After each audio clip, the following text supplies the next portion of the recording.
All right, so today I'm joined by the newly ranked, number 11 Yeah, ranked UFC welterweight, Joaquin Buckley. How are you, man? man, we doing good, bro. It's good to be noticed by the world now. We got that ranking, and we beat a high level fighter in Vicente Luque. So now it's time to start, showing out. Let's get it. Yes, sir. And for those who don't know, I mean, most people got to know by now, right? But you just got that second round TKO over Vicente Luque, got that Yeah, yeah, ranking yeah. for the first time. Finally getting the things you've been working for. It's been a long road. So how Yeah. does it feel to kind of get that? Is this almost like the beginning for you in a way, or how are you kind of looking at it? This is just the start. That's the beautiful thing about it. And just like you said before, this is something that we've been asking for a long and long time. You obviously helped me as well, promoting my fights and stuff like that, and promoting what I'm saying, and trying to put that out there in the air that we willing to fight any ranked guy at any time, to put ourselves in position. So now that the UFC had gave me a position, the opportunity to put myself in that position, we had to show out. And the one thing that I loved about this fight more than anything is that I made Vicente quit. And I told everybody, like, that's what I was going to do. Like, I was going to break this dude will, because while he was, reaching for a different source of power, I said once that power didn't come through and he didn't hear them answers, he was going to break right there in that cage. And that's what I made him do. So everything just came into fruition, man. It was good shit. Yeah, and even in our interview, you said, and I loved it too. You're like, I plan on putting it on him right from the start, Yeah, expeditiously, and yeah, that's pretty much yeah, yeah, exactly yeah, what you did. An yeah, expeditious yeah. beatdown. Yeah. No So offense I to had to. Vicente, but just giving you your props there. No, I mean, it's the fight game. If he could have did the same thing to me, he would have, right? So this is just, what we do. This is the field that we live in. But the thing that I want to put out there is that we manifested and we spoke everything into existence. Everything that I said I was gonna do, I made it happen, and I really, stuck by my words. And people still deny me, dog. Mm-hmm. They still deny me, and they still feeling like this stuff is luck or just by coincidence that he didn't beat Vicente Luque from 20 whatever, what I'm saying, 2018, 2019. Like, that's not the same Luque. In my personal opinion, I think I beat the best version of Vicente, because even with his own words, he said he's been training since December, and he feel like that he been adding a new game and adding new tools to his arsenal. But I feel like, Vicente 3.0, as he might call, still wasn't enough for me. And for me to go out there and do what I do and show the world exactly what I'm capable of, and they still trying to diminish my ability, it's just like, damn, what else can I do? But besides keep winning. It's crazy, man. I don't fucking get it. I don't get it because I was watching you out there. I mean, from my take, right? We got you and Vicente co-main eventing. You got the women in the main event. I'm not so against women fighting, but it's like, Yeah. you guys are Hey, we love to they watch might be guys mad fight. at me. They might be mad at me, but the only way that fight was gonna be more entertaining is if a girl pulled a titty out. Like, I'm sorry, like, hey, a little nip slip was gonna have to happen, because at the end of the day, the style that I bring is gonna show out every single time. And I love that when I go out there to fight, people are passionate about it. People are excited about it. And a lot of people did back me and talking about, hey, bro, you should have been the main event. And not because they females, it's just like the energy that I bring behind the card, like you will want that as a main event. The fight should have been a main event a long time ago, right? Because it was already a main event with Sean Brady. Why they knock it down? Why? We don't know, right? And I'm not even gonna put it like you make it personal, like it's because of me. But I feel like they just challenged me even more to like try to get that main event slot. And obviously you already know that the UFC is coming to St. Louis. It's just like I gotta work so hard and just show the company and promote this fight where they have no other choice but to put me as a main event May 11th. I gotta show out. So are you still interested in doing that co-main or that main event May 11th? Come on now, come on Yeah. man, come on man. We Oh, I just we want you to we we say it. been Yeah. training. So like we spoke off, Cameron. I'm Mm-hmm. still training, bro. Like I think I went just one day without training. Okay. One day without training. And, other than that, we've been clocking in ever since then. I'm actually about to go spar with my man Jamahal, get him ready for his fight with Alex Pereira, so he's going to be a good body for me as well to prepare for the next guy that I'm going to fight, depending on who that is. We don't know yet. Mm-hmm. Get Yeah. that good work in with Jamal. He's very skilled as well. He also gets doubted a lot. Yeah. Yeah. I mean, that's just a story. Yeah. That's just a story with a lot of, fighters like us. But regardless, though, it gives us extra motivation, man, to prove people wrong. And ain't no feeling like that. Like when you actually go out there and say what you're gonna do, and then people just gotta look at like, damn, he really made that happen, right? With the I eat ass face. You know what I'm saying? So yeah, so that's my biggest thing right there. Like we actually made this happen. We actually made these things come true. And I'm just can't wait till the May 11th fight now. Right. And I want to touch back on the fight, but I want to say this too. Like for people who don't seem to understand this shit, like Midwest fighters, that whole region, right? Even if you want to simplify it, the Yeah, Midwest, the best fighters like of all time come from the Midwest. yeah, That you yeah. and Jamahal, you're training in the Midwest right now. Is St. Louis in the Midwest or no? Yes, it is. Yeah, you Okay. got it. So just anybody who needs to know that, like you guys got like a lot of gyms and like people who have done it way before your time out there in the Midwest. There's not that really on my side of the US in a sense. Not I don't think Yeah, as well developed with the boxing and just like the passion for yeah, the sport, yeah. for combat sports. So that's with wrestling, that's with boxing, with No, you the said it right. Midwest. Yeah. Right. You said it right. I mean, you got so many, like even Floyd from Lansing, right? Floyd Mayweather is from here, where I'm at right now. I can definitely speak on where I'm from, right? You have, Devin Alexander, the boxer, right? You have Leon Spinks, who come from St. Louis.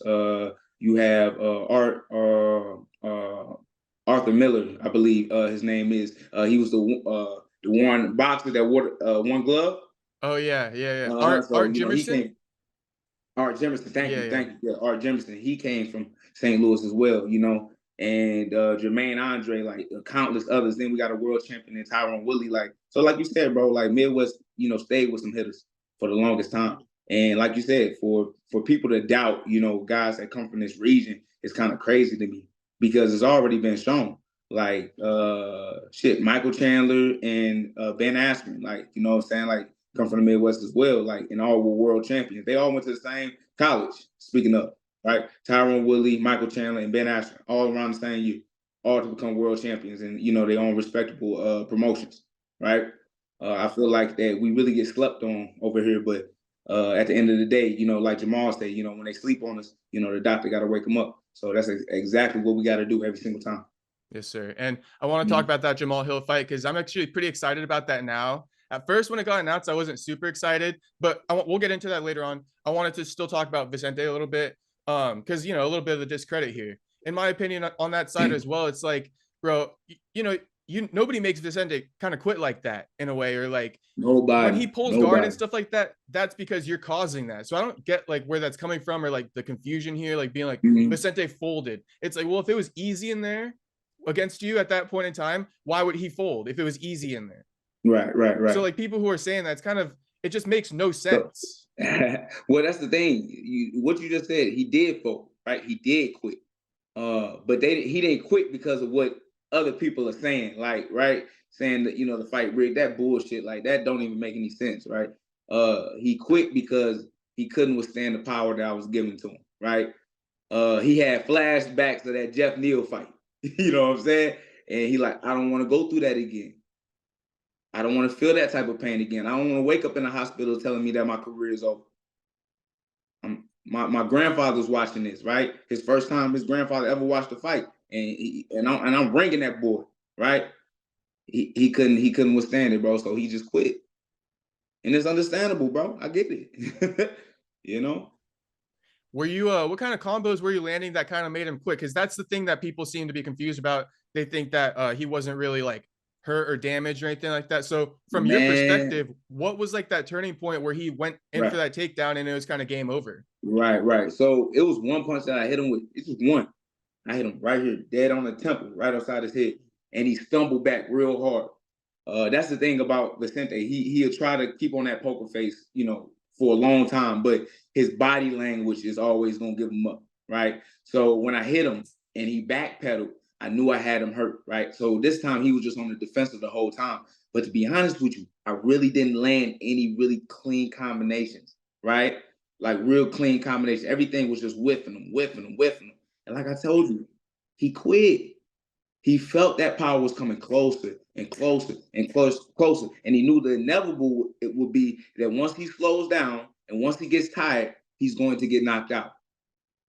So he chose to grab him, pull guard, and succumb to the, like I said, to the power. That's it. He covered up the whole time. That's pretty much a turtle position, right? A fetal position. You giving up.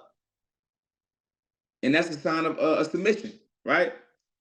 You tapping out, essentially. And that's what he did. So, you know what I mean? Yeah, so you kind of were he was feeling the wind coming by. Boy, he was feeling all that. Yeah, because you didn't He felt the breeze behind them punches, dog. Yeah, right. yeah. And so you feel like once it got to the point where he might have been getting a little tired there and feeling like he couldn't ward off the shots anymore, that's when he shot in for a takedown, because he probably felt like he was about to start getting hit. Yes. Yeah. It was gonna be that time. Them punches were coming closer and closer and closer every time. Okay. And then also what I want to talk about too is, like, in the fight, you said you were ready for both Vicentes, if he wants to press you or if he wants to kind of play on the defensive side. So when it kind of came out in the first round, it looked like you almost had how do you put it? You weren't pressing forward as much. You were kind of like using the octagon, but then you picked up the pace in round two. So why'd you pick up the pace in round two, and like even break down round one, why you fought that way? All right. So in round one, at the end of the day, Vicente is an incredible fighter, right? He got an incredible left hook. That's his money shot. He has great calf kicks. We just fighting intelligent. That's it. I just had to play it safe. I can't keep trying to bulldoze people and give them an opportunity to catch me. Because I feel like a lot of my losses come off of that. Not because somebody beat me, right? Or beat my ass. I say it like that. Like, ain't nobody just outpointing me. Everybody that has beaten me has just caught me from the lack of either my ability or me being responsible when it comes to my defense. So I've only been caught. So I wasn't going to allow Vicente to get an easy one on me, right? So that's why you see me kind of just fill him out, okay, see what he got. But once he started to get tired and he started to slow down, that's when we pick up the pace. That's when we can start, pushing it a little bit. That's why I want a 5-rounder. That's why I want to get 25 minutes in the octagon, because I know that I can push that pace harder and harder and harder each round. See, guys think that I would slow down because I'm built or, I got these muscles. But the thing I tell people all the time, I used to train these muscles for cardio all the time since I was 18 years old. And that's not one fight that people can really be like, oh, damn, he dead tired. He dead tired. Like, he can't do anything. They haven't seen that yet, right? So for them to have the assumption that I can't not sustain my power going on rounds is crazy, because the numbers don't lie. If you look at my Andre Fiallo fight to Alex Morono to now even Vicente, the numbers go up as the fight goes on. They don't deplete, they don't go down, right? So, at the end of the day, I feel like for me, it's just I don't need to rush anything. The first round, it can be the first round. The second round can be I'm trying to take my time with these guys. Right. Until I get that finished. Do you ever think about, like, how sometimes Floyd Mayweather says like multiple game plans in a fight in a way? Is that kind of what you did consciously, or because it seemed like you did have like two different game plans, like first round and second round, like you switched it up on him? Yeah, so with that being said, when it comes to game planning, right, you gotta have initial idea of what you're gonna do. You got to, right? But this is why you have to work on every element, whether that's your wrestling, your jiu-jitsu, your boxing, kickboxing, your distance, your speed. Because every time you go out there, there's a different move that somebody else might give you, and now you got to make adjustments, right? There are mid-fight adjustments that you got to make constantly within the fight. So sometimes I don't really worry about a game plan necessarily. What is he giving me, and how are we gonna counter that? How are we gonna react to that? So if Vicente is coming hard pace, I was gonna shoot on him. I was gonna blast that boy and not give him so much head trauma, because I actually was gonna try to go for a submission. Believe it or not, a lot of people would have been like, nigga, shut the fuck up. You ain't got one submit. Don't mean I can't do it. I've been training this sport, like I said, since I was 18 years old, right? I'm about to be 30 years old coming April 27th. So the time that I've been training this, I've been starting with jiu-jitsu from the beginning. So jiu-jitsu was like the first introduction when it comes to mixed martial arts training. I was training with this guy named Ezra Leonard, black belt, a great practitioner, but I used to get choked out all the time, you know what I mean? But as time went on, I started to learn, I started to build, right? The only reason why I have not gotten a submission currently in pro MMA is because I like to bang guys. No homo, no dick. Right? I like to throw them hands. So at the end of the day, it's just like I still have the ability to do that. And Vicente Luque, the one problem that he has, he gives up his back whenever he's taken down because he feels like he has the ability to defend himself and whatnot. But when guys get tired, technique go out the window. So I might not have a black belt, I might not have the best jiu-jitsu in the world, but I'm confident. And if I have the strategy and if I have the cardio to keep doing what I'm doing and to wear down a guy, I'm gonna get that submission. But the only reason why I didn't go for it, funny enough, like a little story time, like the only reason why I didn't do that is because his coach. So now that's why I'm really about to be the killer. I'm really coming for it now because when we first seen Henri Hooft, you know, he was showing us love. He was, you know, like, hey, good luck to you Warriors, man. Y'all gonna put on the show, blase, some respectable stuff. So I'm like, all right, bet, let's get it, right? But when I went to go cut weight, not even cut weight, go check my weight to make sure I was on point for the next day, we see Henri Hooft, but he by himself. He ain't with nobody else. It's just him. And it's me and my team. It's Mo and my boy Justin. And we walking down to go check my weight. He look at us, we look at him. He do this to me. He don't say nothing. He just do this and keep walking. To me, where I'm from, that's telling me that y'all finna knock me out tomorrow. Right? Yeah. That's how I see that. I don't see that like, hey man, you have a good night. Right? Like, You go know get some good rest. Like, no, y'all finna put me to sleep tomorrow. That's essentially what you telling me. Damn. It had a switch in my whole head, like, fuck a submission, bro. If I get this man to the ground, I'm beating his ass. Oh Right? shit. Yeah. So that's why you just see me just mom. Like I took it personally. Oh shit. Okay. Yeah. Damn. So Henri Hooft was respectable to you in the beginning, and then something In the switched. beginning, but you know, when it get close to the fight time, you know, they be feeling like they about to get in that cage. Yeah. You were But he pretty don't know, bro. He respectful just too. You didn't say he anything. sparked something in me. He really sparked something in me, man, to really put his boy out. Like you don't, like, you can't play with me like that, bro. Yeah. So. Did you say anything to him when he did that, or like, did you make No, eye I contact just with said him? okay. No, I said okay. I You got said you. okay to him? No, we doing this. Uh-huh. We not having a conversation. Okay. We all walking. He does that as he's walking, so it ain't like, you know, I'm And not then you finna. passed like a second later. That is it, right? Yeah. He go his way, I go my way. But I ain't gotta say nothing. I'm finna show you. I'm finna show you what I'm finna do. So Damn. yeah, bro. Now we the kill cliff killer. Okay. Well, maybe he doesn't like you because of that, but it's not like you were out there saying it beforehand. So No, maybe you just got hyped up. I don't know if you've seen the video I posted. Shout out to I forget who made the video. It's like Ben Talk or something like that. But he made this little highlight video of me for the fight leading up to Vicente Luque, and it was that Waka Flocka on there. You know what I'm saying? I go hard in the motherfucker. Hey, that shit was hard though. But that's the only reason why I posted that. Is because when Henri Hooft did that, and I said, yeah, and then I tagged this bitch ass in it, so he know what's up.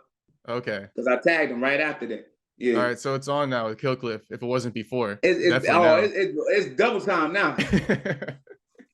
For sure, for sure. And Yeah.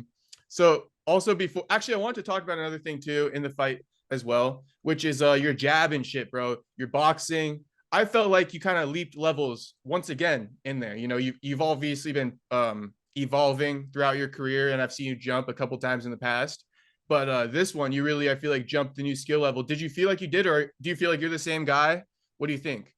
I mean, this is the only thing I can attribute to that. Like, I've always been the same type of fighter, but now it's just getting to the point where, you know, I believe in my abilities, and also we've been so committed to the game that I haven't been doing anything else, so it helps me only become better, right? Once you're obedient to the game and to the discipline, you can't help but progress. I didn't take no days off in December. Matter of fact, that's even December. You talking about since November coming down, driving. You remember we was having that conversation? Yeah. Coming up to the gym. Bro, I was training 6 days a week. Some Damn. days a whole week. Every Multiple times a single day. day. Yeah, multiple times a day. 3 times a day to be exact. Damn. Every single day. because I ain't got nothing else out here to do. I don't have my family around here. It's just me. So for me, it's just like, yes, I'm getting better, obviously, right? But you can't help but get better when you dedicate your life to something. And I think people starting to finally see, well, not really see because they still don't believe it, right? But I'm starting to see even for myself, like, bro, I'm beyond, better than just number 11 in the world. I can be a world champion. I will be a world champion. But I got to continue to do this work that I'm doing in order to get there. And I think people, again, start catching on, bro. I see it, like, just look at the rankings. There's a lot of great matchups for you right there. And then once you get past some of those guys moving into the top 5, like, it's just even more exciting. You keep the win streak going and stuff like that. You get some of these big names on your win streak. I mean, I'm excited to see guys like Shavkat or some of the big names in the division if you want to fight them. Yeah. And for those that don't even like want to like consider the backstory, you fought like Nasruddin Imavov at fucking middleweight. It's like, bro, you fought these big ass guys. Like, I know Shavkat's a really skilled fighter and all that, but you fought like a Shavkat on steroids. It's just give and take. You know Allegedly. what I'm saying? Allegedly. Yeah, I'm not calling him saying he's on steroids, but just a bigger, bulked up version. Yeah. And that's what people don't realize. So and when people say, "Oh man, he been knocked out," or "He chinny," and all this other stuff, that's cool. Y'all can say that if y'all want to believe that.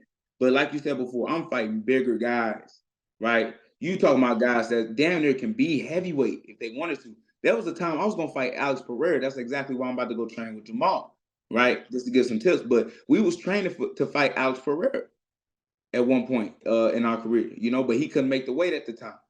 But with that just being said, it's just like I didn't have the fear to go up against anybody, right? I always had the mentality of a real fighter that I'm willing to get in there with anybody. But at the end of the day, right, when you talk about logic and common sense, it's just like when you talk about skill for skill, if you guys are right here together, now you got other things that's going to play a part, whether that is your length and your reach, right? Whether that's your size and how you build, or whether that's your speed, your footwork, all these different things, right? All these different attributes is going to play a part to who might win this fight. And I was giving up all those attributes, right? There was nothing that I had besides, I guess, speed, right? Other than that, I was giving up everything else. And now that I'm at welterweight and fighting, it's just like people can't see that, okay, now the skill is here, but now the attributes aren't crazy different. But I feel like my skills amongst some guys are still up like here. That makes sense? Like we not on the same level. Especially let me see some of these guys move up to middleweight and see how they do. Right? But regardless though, it just probably wouldn't be a good idea because that's just not a good fit for a person if you're not fighting in that weight class in the first place.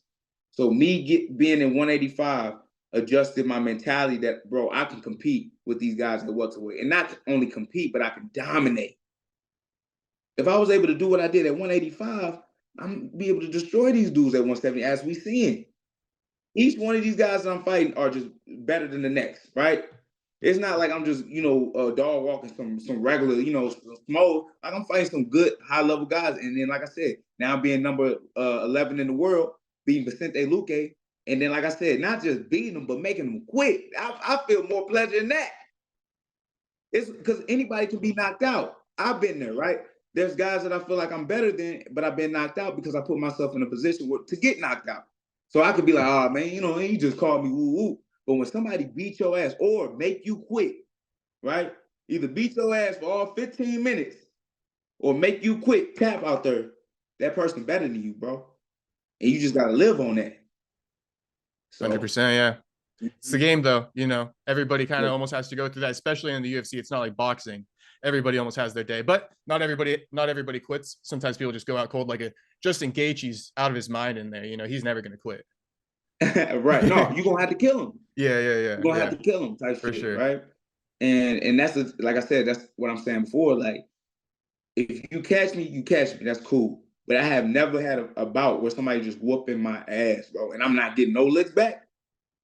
Like, it's just not going my way. I've never been in a fight like that.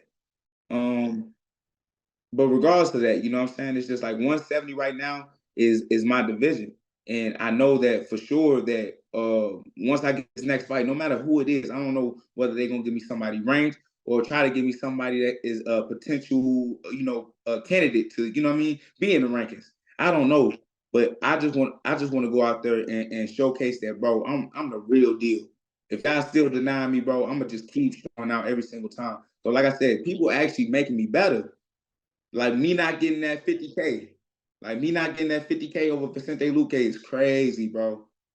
And then everybody talking about, hey man, you might get that discretionary bonus. That ain't promised. That shit ain't promised. They ain't got to do that. But that 50K, bro, that shit go a long way. And I just really feel like I'm like, bro, they reward motherfuckers for less. Yeah, I mean, and you're the co-main event. Usually the people at the top of the card kind of almost don't have to show out as much to get the bonus because they're at the top of the bill. But that's exactly. Yeah, so for you being almost at the top of the bill, I wish you would have got that too. But just on that real quick, did you ever get multiple bonuses? I don't know if anyone ever asked you this, but for the spinning kick knockout, when Dana came up to you, did you only get the 150K? Yeah, man, I only got the one. Nigga, You I only got got the what one. everybody else got.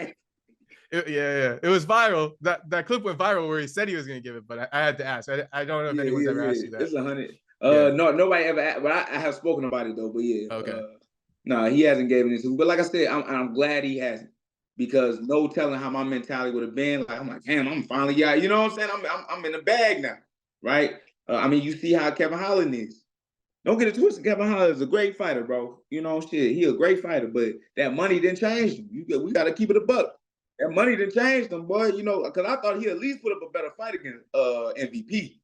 I thought he was gonna put up a way better fight against MVP, but it wasn't even close. But you could just tell, like, how uncomfortable, bro. He comfortable.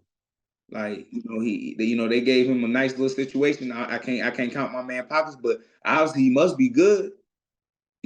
Just to go out there and just take an ass whooping like that. Well, with that fight, I think that Dean Thomas hit it on the head. Did you hear how he was saying he doesn't really have much of a wrestling offense, and then on top of that, MVP is guaranteed a better striker than him with his background. So like not having the wrestling offense and then not having a better striking rule set, it's like he had nowhere to go in that fight, I guess. But it is what it is. But at the end of the day, it's just like, even what you've been saying, it's just like Kevin Holland used to have that dog in him, as they used to say, right? Remember that guy that went on that 5-fight winning streak back in 2020? That Kevin don't live no more. Like that Kevin. The one that fought at light heavyweight? Yeah. Thiago Santos and shit. Yeah, that Kev ain't around no more, Yeah. But it is, like I said before. So I'm glad that Dana White didn't give me that, man, because like I said, it just made me hungry, bro. It made me hungry, bro. I want so much out of this sport. I want so much out of this game that, bro, I'm willing to really hurt some guys now. Right. Like straight up. And so we'll talk more about the future too right after this one. But I was gonna say about like how you kind of view yourself, right, as like an outside person, right? Sometimes I like to look at like other things outside of skill set. And so, stacking up you against some of the other guys in the division, I'll look at like you got the folk style wrestling. You don't really have freestyle wrestling. And in MMA, the folk style is better than freestyle. That's just a fact. You know what I mean? Or what do you think? I mean, freestyle, I like. It's the scrambles. Yeah. But I'm saying like in UFC and MMA scoring, the control time on the ground is like more beneficial, right? Folk style is better than, yes.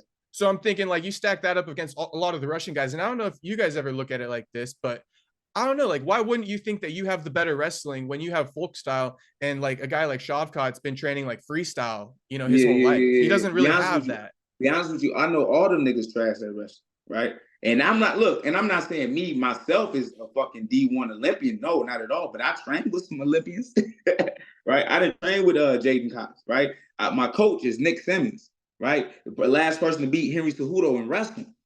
So a lot of people don't know my wrestling is up there. And I got shown the power of wrestling when I fought back in Bellator against Logan Storley a long time ago, right? When Logan Storley beat me back, I think in 2017, shit. Yeah, it's ways ago, bro. He beat me back in 2018. He beat me back in 2018, and it just showed me. I was like, bro, I went through a whole fight for 15 minutes and I ain't get hit and I ain't get hurt, but I ain't hurt him either. He controlled me that whole time. So I was like, bro, I never let that happen again. I never let somebody just hold me down ever again like that. So throughout my whole career, bro, I made sure to wrestle, to grapple, and learn as much as I could about just the game. You know what I mean? There's the little holes, like the feints on how to get inside. You know, the grips of certain holes of how you right. They got certain grips that they do that's way different from just the gable grip. Little tips and little things and little details that you can't get unless you're working with a perfectionist, right? Unless you're working with somebody that does that actual thing. Because a lot of these guys that do MMA or MMA coaches, right? They like to say they know how to box or they know how to wrestle or they know a little Muay Thai. They know a little this and they know a little that, right? And they try to build your career off of that. No, you got to go to specialists, dog, and then build your shit around it. That makes That's sense. how that's how I feel.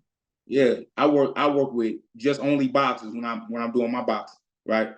I work with only jiu-jitsu guys when I'm working my jiu-jitsu. I'm working with only wrestlers when I'm working my wrestling. And then when it's time to do mixed martial arts, everything I learned from them guys, I put it together myself because I got a mind for my own, right? I didn't develop my own style and my own swagger when it comes to this game, but it's still techniques that I'm taking from different disciplines, you know? Yeah, I got you. And with the techniques and stuff like that too, like do you ever feel like you should be like almost like because you got that knockout power, right? And your striking is very elite.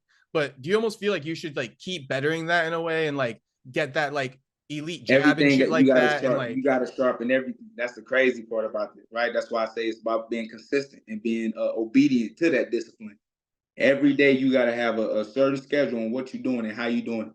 So if I'm doing a striking, boxing, kickboxing, no matter what it is, I'm doing that for that day, and I'm sharpening those tools up, right? If I got my grappling day for that day, and I'm doing that. If I got my cardio conditioning, actually that's every motherfucking day because cardio is built into everything that we do.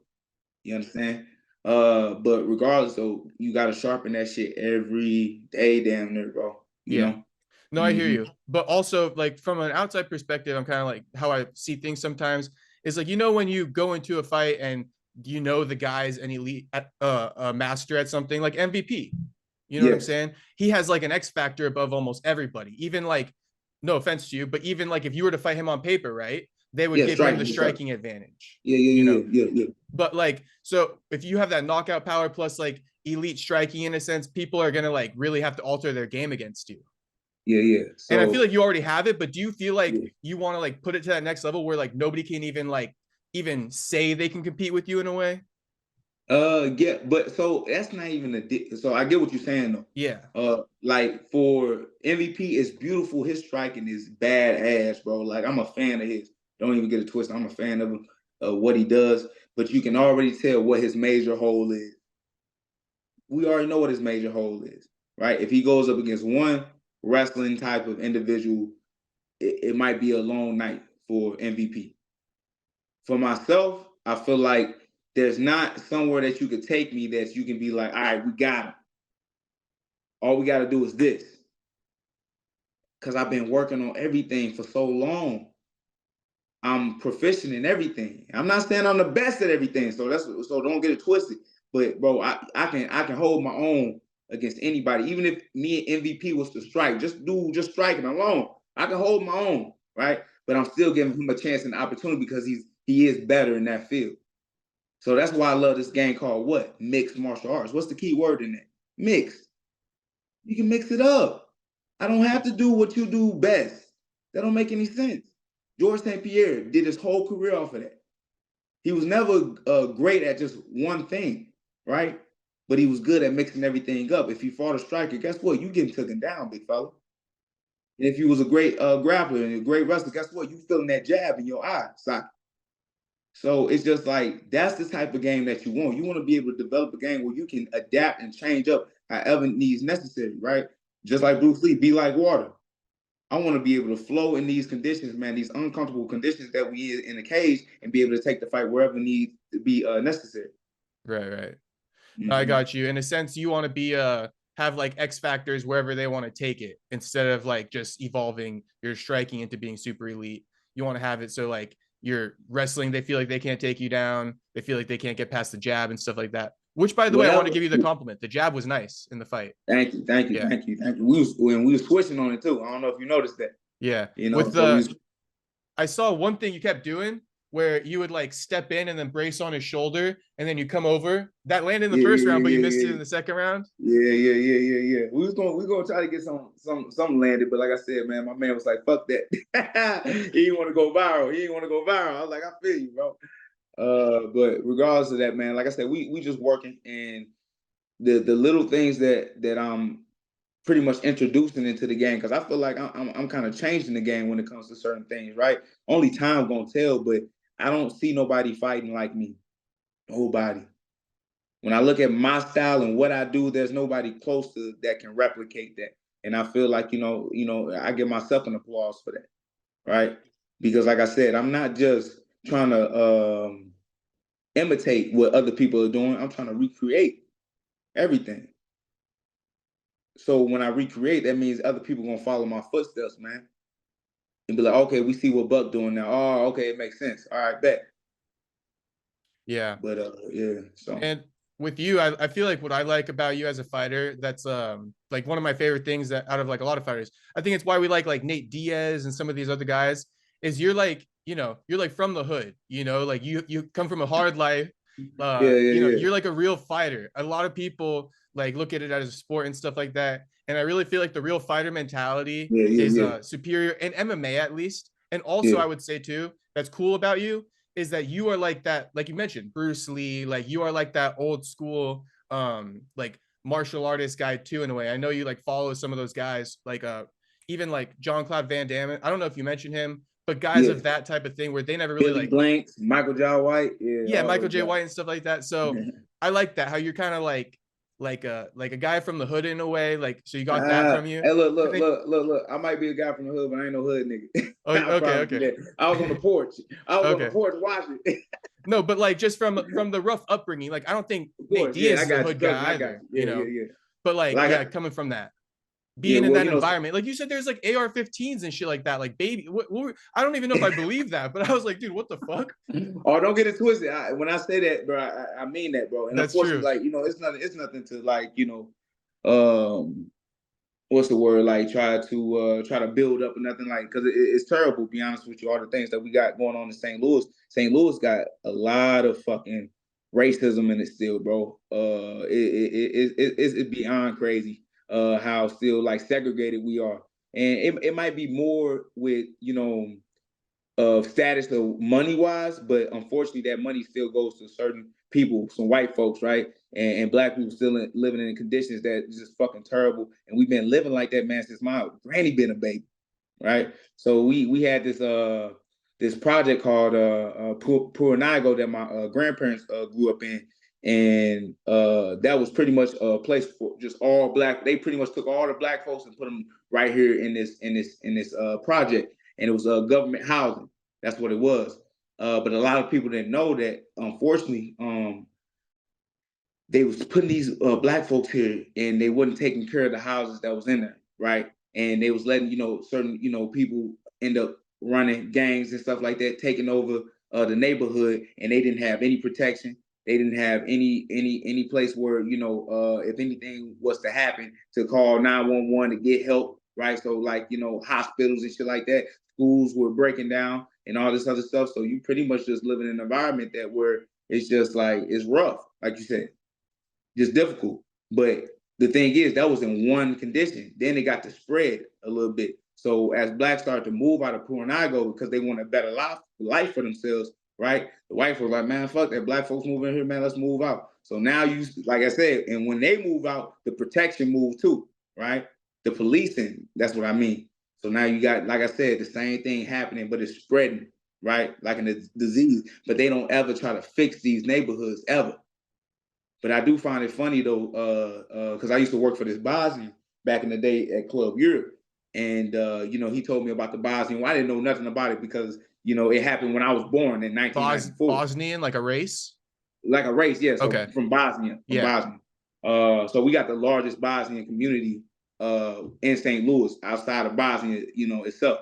But regardless though, they had moved to St. Louis or migrated to St. Louis, a bunch of them, right? And they all, came to the hood type shit. So a lot of them, like, what I'm saying, talk like us and shit like that because that's how they learn how to talk. But one thing I found funny was, these Bajas, man, they all came together, bro, as a collective, bro, and put they little chips together, put their little money up together, and build up their own neighborhoods, right? Which is our neighborhoods, but they built it up for themselves, right? And I wish that we could do the same thing, and we could do the same thing, but man, we so separated, we so divided, bro, that it's just like that battle has been kind of like since Malcolm X, bro, since Marcus Garvey, like that battle's been trying to be won for a long time. It's just like, I don't think it's ever gonna happen. So I feel like individuals should always try to better their life, and hopefully you can be an inspiration about anybody that see, right? Because a lot of people feel like, okay, I ain't gonna never make it out of this situation. I'm never gonna make it out of the hood. I'm never gonna, see $100,000 or see $1 million ever, unless I gotta go out there and pull a lick or rob somebody. But that's not the case, right? You just gotta have an open mind frame and a vision on where you want to be in life. And I feel like for myself, man, I can be that inspiration for a lot of kids in St. Louis. Because like I said, I was one of them that didn't see it. Right? I had to see it for myself. I had to have this imagination and have this dream and just hunt it down. Yeah. And you did that. And did you ever feel like you weren't going to make it out of there at a point? Because, we can't get into everything today, but I do know like pretty much everything about your story. So I know that you quit for a little bit and all that stuff. So did you feel like you might not have like been able to achieve that dream at some point? Or did you always hold out hope? So so this is a beautiful thing about, my grandmother, right? She never said I couldn't do something, right? She just said, she might not agree with everything I do, but she like, shit, if you're gonna do it, be the best at it. She didn't care what it was, just be the best at it. And one of those things that I chose to be was a fighter. And like she never said and never to me that that's something that I couldn't be able to do. And I feel like, for a lot of kids, when it comes to their parents or their guardian, their guardian tell them what they can't do because it's something that they couldn't do back in the past, something that they, when they was younger, they had a dream to do, but they couldn't, figure it out. So now they telling their young ones that they can't do it, right? I feel like that's a detriment on a lot of young lives. And for me, I feel like as time went on, I had to learn the hard way. I had to progress in life and learn through these, difficult times. But when I slowed up on the dream, right? And it's not that I gave up, right? I gave up chasing the dream. I still stay committed in training because it's what I love to do, right? So instead of me trying to like get paid and make money and be, famous one day, I said, bro, I'm just gonna do this for me, right? So I gave up on chasing the dream and I just stayed obedient to the discipline what I was doing, which was training, because I felt like that was keeping my sanity. Because I felt like certain people was keeping me pretty much what's the word blacklisted from fighting. I couldn't get no fights. I couldn't do anything. So instead of just having anger in my heart and feeling like I got to retaliate physically, which only gonna leave me where, right? Dead in jail type shit. Let me just keep training, man, and get my mind off of trying to make riches and just become better and become a better individual. And guess what? That dream came to me. It's like when you chasing that girl, you keep chasing. She gonna keep like whatever. But when you start ignoring her, she's like, "Hey, how you doing? What you up to?" Right? She gonna start, trying to holler at you now. So it's the same thing with that.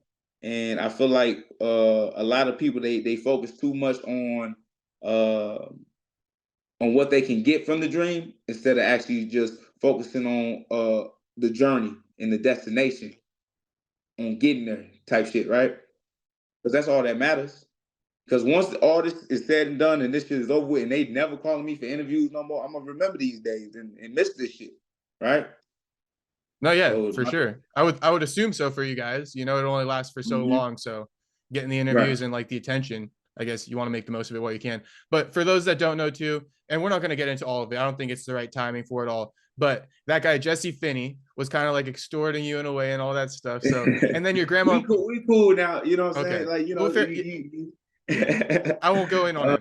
But your grandma was sick and stuff, and so that's why you weren't fighting. For people who might assume that you just like quit, it wasn't because of that. You had an issue with your gym owner, and then your grandma got sick. You had to go get a job to like pay the bills for your grandma. So just so people can understand you, because I don't think people like know these things, Yeah. And so aside from the fighter, these are things that kind of like make you a fighter, I feel like. Well, I appreciate you, because I'll be honest with you, I don't like to highlight stuff like that, That's right? why, yeah, that's why I'm Because saying it. But yeah, I appreciate it. But my thing is, for me, it's just like you got to take care of your responsibilities. You know, that the people that cared about you from the beginning, those are people that's, you know, that you got to take care of.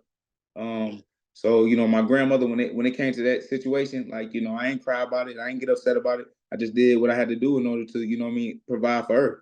Still providing for her, still to this day. You know, have my auntie who takes care of her full time.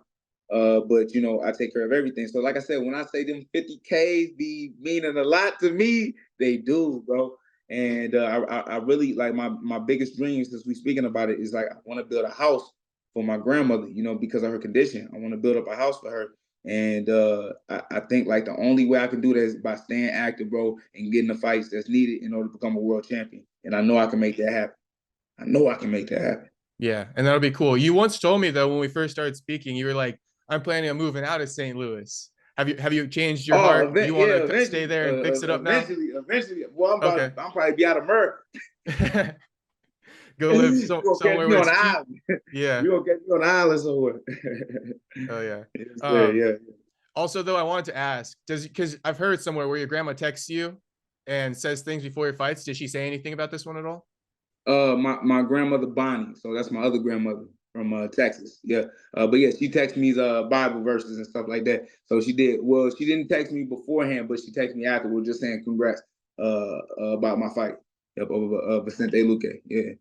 Nothing, no motivation or anything like that. Just Well, she congratulations. always in the Bible verses for sure. Yeah. So my granny really in the Bible. She really into it, you know. So she in it for me. I say that, you know, I might not be in that book, but she in there just long enough for me. So I'm Yeah. good. Why'd you post Matthew 7:7 then if you're not in the Bible?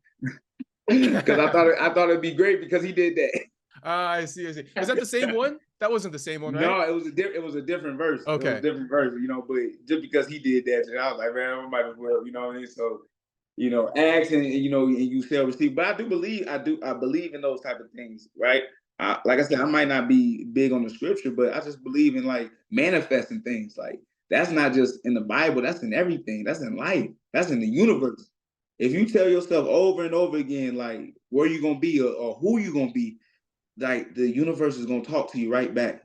And then especially if you work towards those things, like those vibrations, those energies that you're gonna get right back, to come right back to you. That's why, you know, I do believe in, you know, no karma and shit like that. Like the things that you do outside of your, you know, your life, no matter what it is, good, positive, it's gonna come right back to you at all times. Right. You gotta be careful.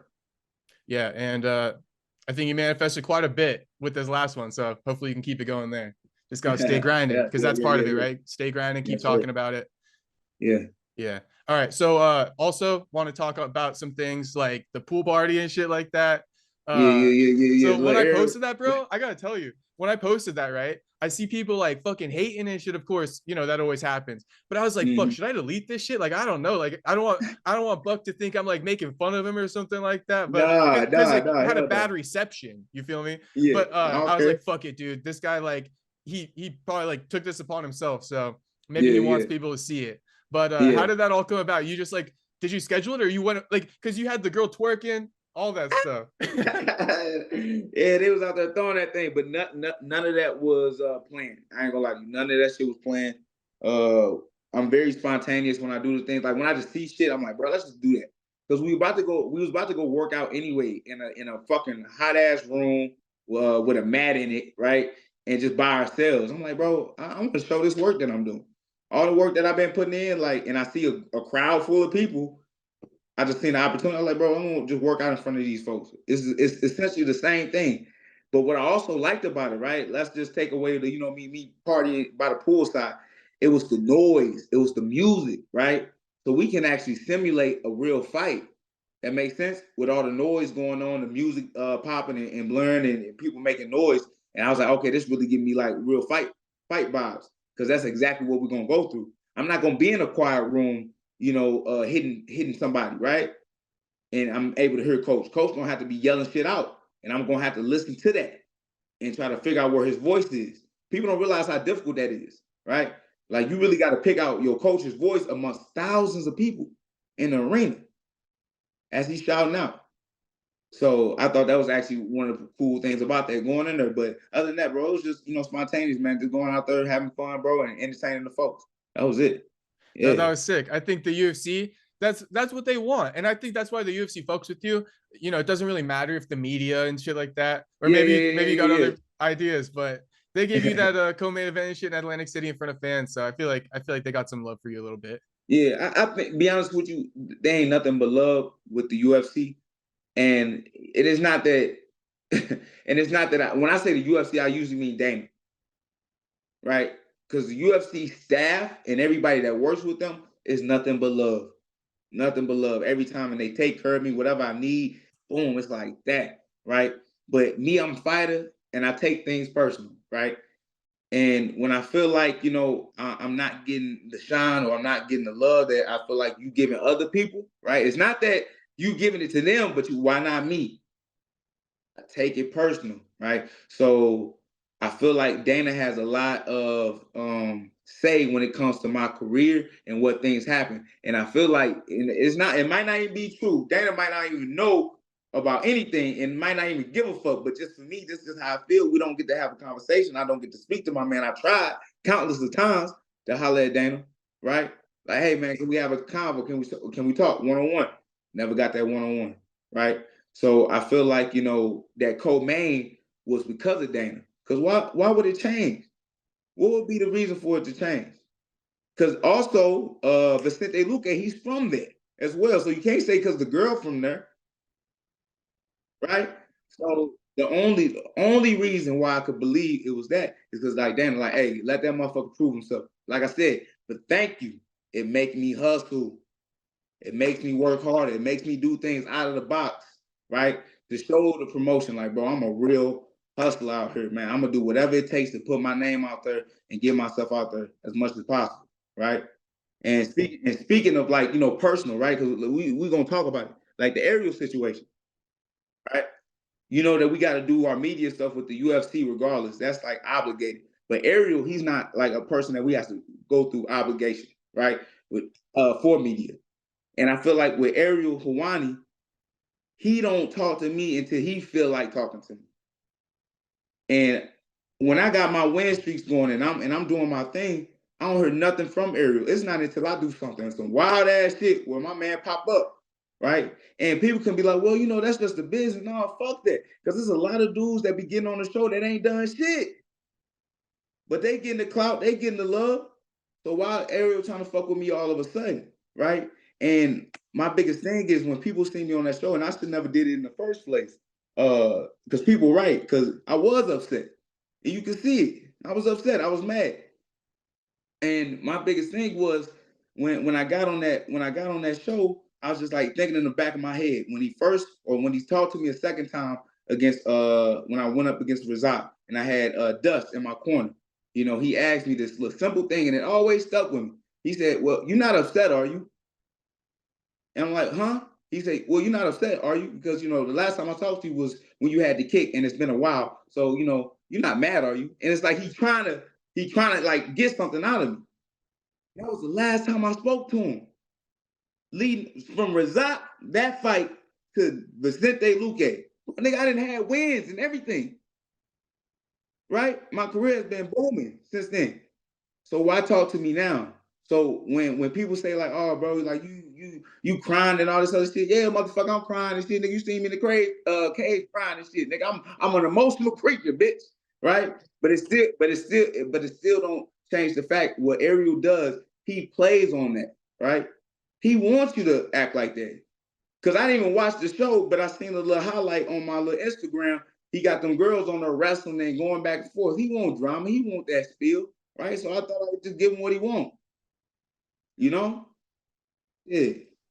No, that was good. I feel like you kind of won that one all the way around because you kind of talked your shit to him and he couldn't even really post it.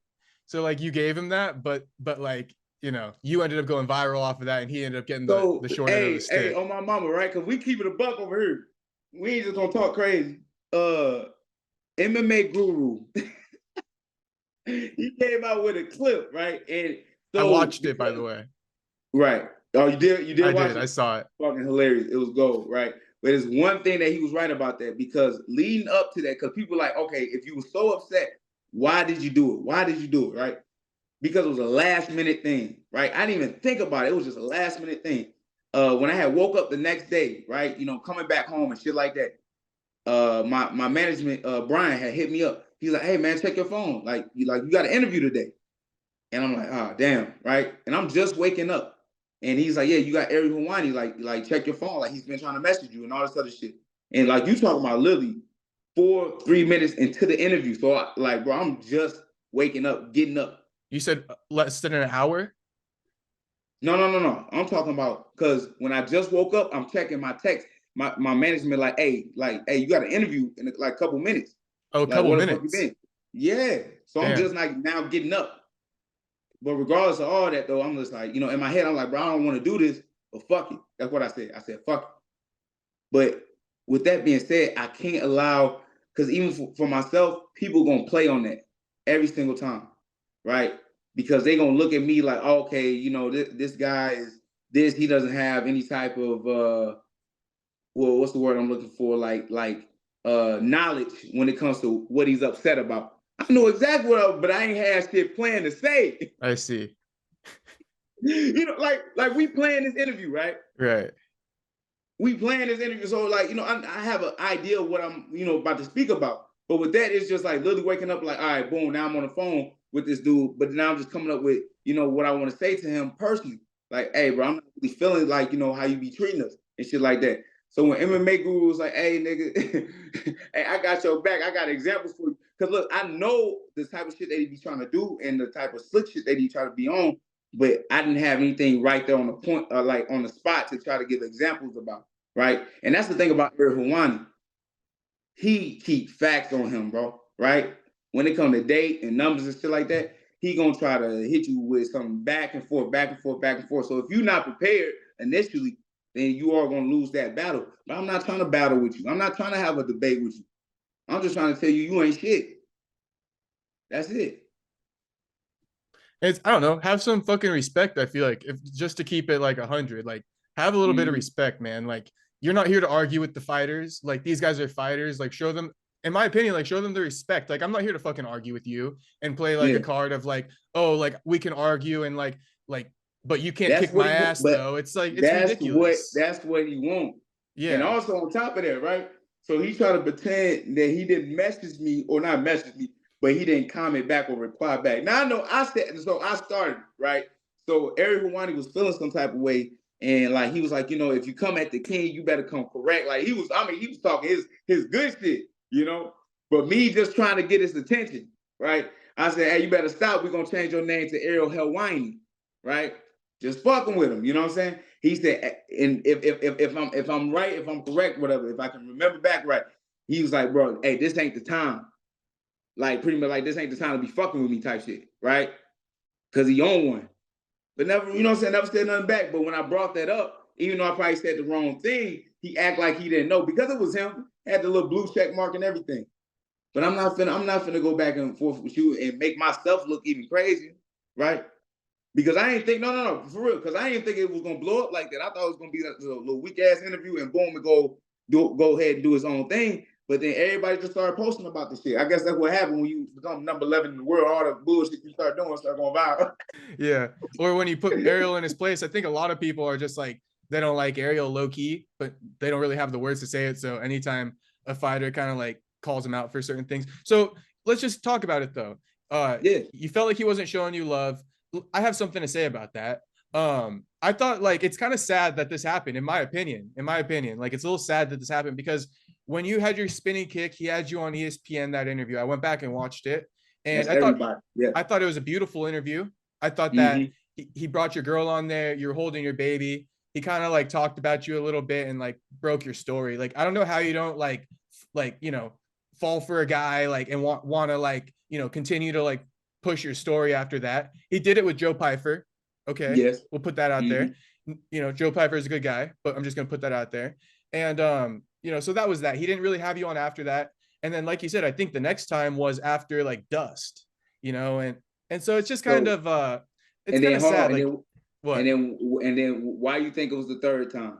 Because Is the it pool because party. I won, or is it because you gave a good example on probably why he had me on his show? And The why pool was that? party. The pool party. Yeah. I got to do shit that's not MMA related to get on an MMA show. What's going on with that? Because my thing is too, I'm trying to build my platform and I'm trying to do what I'm doing. But my thing is, I started to realize when I build my platform on my own, I don't need these guys. I don't need Ariel Helwani. And people are like, man, he got 1 million subscribers. Those 1 million subscribers, quote unquote, whatever, they already know who I am. That's not a newer audience to me, right? That's not like me going on CNN or me going on the Good Morning Show, right? Where there's a new audience and a new branch of people, kids and old folks, whatever, seeing me for the first time. These MMA heads, they know who the fuck I am. If they like me, they like me. If they don't, they don't, right? So regardless of him pushing me or not on his platform, ain't gonna do shit for me unless I'm trying to actually reach that target audience, right? But other than that, bro, I'm good. Yeah, and like his interviews don't go that crazy, if I'm just being dead honest. Like I've looked at the numbers on some of them. I mean, it does good and gets a few K or something like that, sometimes depending on the guy, like 10K, 20K, but it's nothing crazy. I don't see like a lot of promotion on their page as well. They post you once or twice out of the interview and then it's done with. So I Yep. mean, it's there for a day or two and then it moves on. And boom, on to the next, right? Yeah, versus, not to even highlight myself, but over here, like other podcasts, they break it all down into a bunch of clips. You know what I'm saying? They really kind of push your story. And I just feel like that interview or like that Ariel show isn't really the best for fighters anymore, like they used to think it was, with a lot of the media you can do these days with your own social media. Ariel Helwani said it best. Like he ain't taking that bullshit no more, right? He the big boss in his eyes and his imagination, And that's right? definitely one of the issues too. So Yeah. instead of trying to have a conversation, he ready to debate, right? So I'm just like, hey, we can just let it go.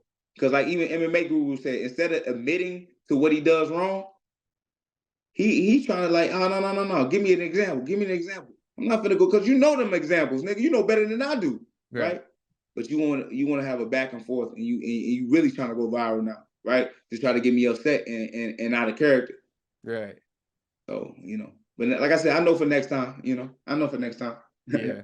Tell Brian Butler next time he sees Ariel in his DMs or me, to give it to me, please. Yeah, give it to you. Come on, every time. Please. You know what I'm you saying? definitely getting the first interview all the time, bro. I Like I messaged said, no, Brian. be honest with you, I think there's not a lot of stuff I would have got done with your help.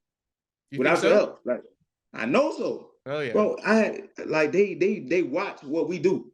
Yeah. So one of the guys that work with the UFC, like they knew about my little RV and everything. So Oh obviously really? they had to, yeah. So they Oh pay yeah. attention. They keep tabs, right? Yeah. But I find it funny because there's no other MMA outlet, right? Media that fucks with me besides you. Yeah. And But watch when I do what I do, everybody gonna try to attack. And I'm really fuck y'all. Yeah. That's Because what pisses me if not off. just MMA media, I want to mess with the media. I want to be seen in a different light. I want to, be on the big shows eventually one day, right? Yeah. But MMA media show me they not loyal, right? Once you take a couple L's or you do whatever, they quit to, what I'm saying? Oh man, we don't know what he did or we don't know what he doing, right? And we don't care.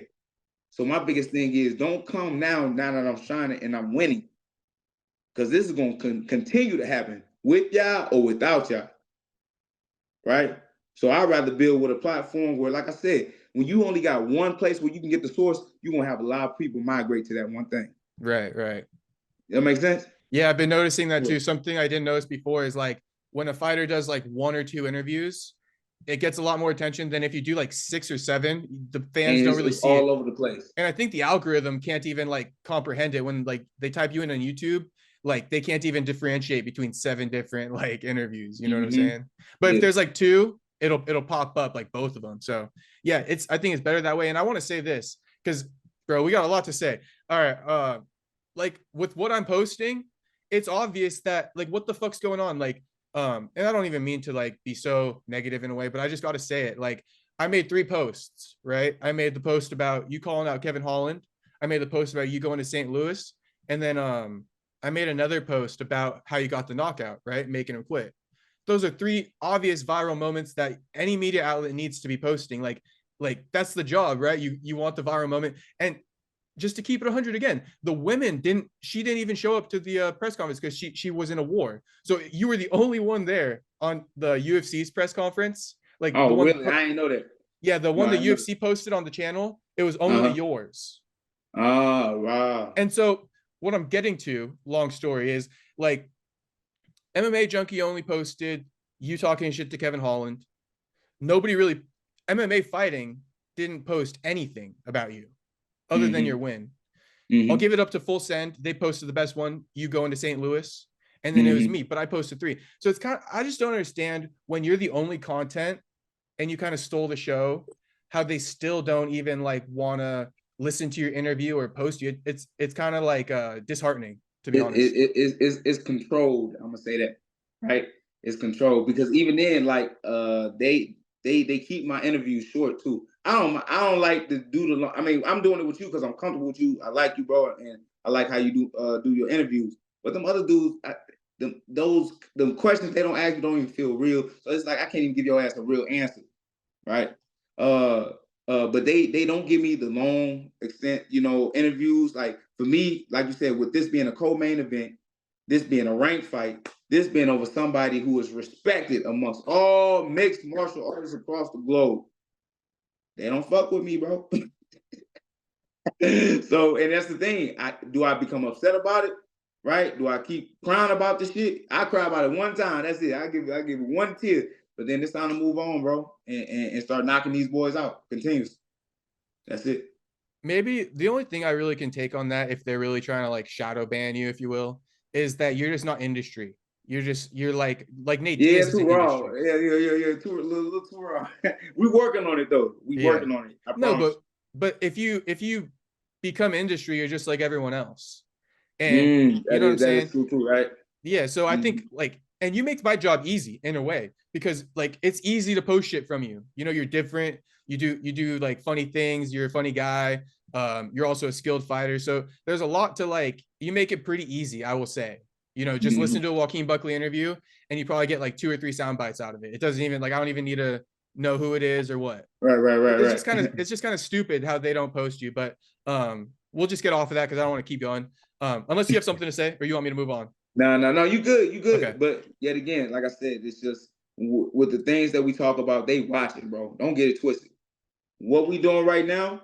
As soon as you post that, there's gonna be somebody in the UFC watching and taking notes and taking it to somebody else. That's just how I feel. That might not be happening, but I feel like that's happening. So yeah, sometimes I gotta be careful. But my thing is, I never say anything out of pocket that's disrespectful. I just want to eat. That's it. I'm just like the next dude that's in the lunchroom, bro. I'm just trying to eat, and I feel like as long as the UFC is allowing me to continue to fight, they doing me a favor. Cause let me do the rest. Y'all ain't gotta do nothing else for me. Just let me fight. Let me go out there and compete, and let me show the world how great I am. Yes. And that's all And I need from you.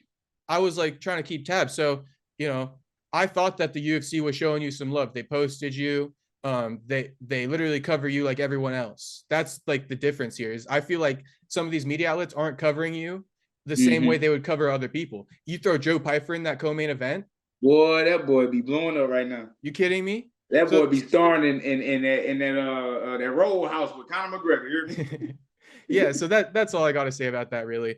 But also I want to give you a chance because I didn't really like how Ariel was cutting you off and shit like that. You're now saying you didn't have any fucking examples, I ain't had but no example. I keep it a buck. I ain't had. I'm like, damn, bro. I really ain't got nothing. But regardless, though, that wasn't even my, like I said, that wasn't even my intentions to get in a debate with him. It's just what he said before. Are you not upset that it's been this long that I talked to you? That was the last thing he said to me on that interview that I had with him last against Brazil. So now I gave him what he wanted. Yeah, I'm a little upset, bro. It's been this long that we talked.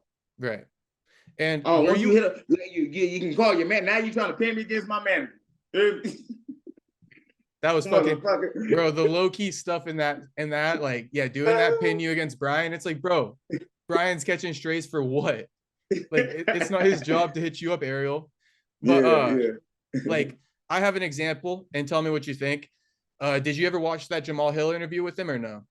Nah, well, so the thing, I'm not gonna watch everything that he do, but I seen and I see it, right? But I haven't watched the whole clip though, you know. But I definitely heard about it though, especially with everything that's coming up. Because like I said, it's not like I exposed him. I haven't exposed. Everybody know this. He's been doing it for years since he's been in the damn business. That's why the UFC don't even allow his ass in the motherfucking room, right? But like you said, the reason why people fuck with it so much is because somebody said it on the show. Right. And then look, now you got other people, regardless if I wasn't able to give the dates, guess what? The internet don't ever forget. Right. It's Yeah, gonna they be pulling up all the clips in the they fucking gonna be comments and pulling shit. up everything. So they gonna do the work for me. Right. I ain't gotta go back and forth with you. Yeah. And you don't even have to comment on this. Let me just put this one out there. Because I don't like how like it came off as you didn't really get an example out there, and so if there's no example, then he must win by default. So I'll put an example out there. With Jamahal Hill, the short version of that is when Ariel had him on his show. Once again, it's sad. I don't like this dude because he highlights you guys' beautiful stories in a way. He did it with Jamahal too. He talked about, you know, you're going to be champion. This guy said he was going to be champion, like predicted it and all this stuff. It's a great story. And then he goes on to like just throw a little shade. And so what happened is Jamahal won the title, and then Ariel the next day on Monday on his podcast said that who is it? Yuri Prohaska is still the best 205er in the world.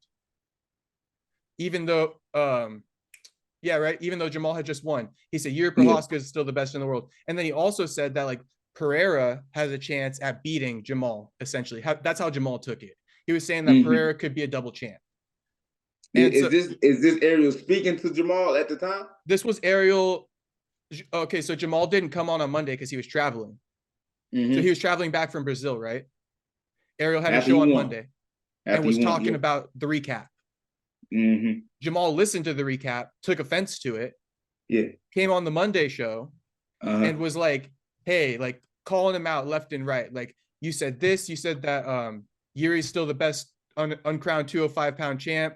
You said that Alex could move up. You said these things. And then Ariel again is like arguing with him and stuff. And long story short, right? Jamahal keeps calling him out.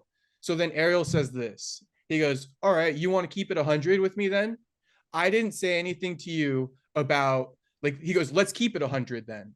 I didn't say anything to you. He got buck. Hey, hold on, I'm gonna report right. He got buck with Jamahal through the screen, huh? Yeah, he did. All right, let's keep it 100 then. Yeah, he said, let's keep it 100 then.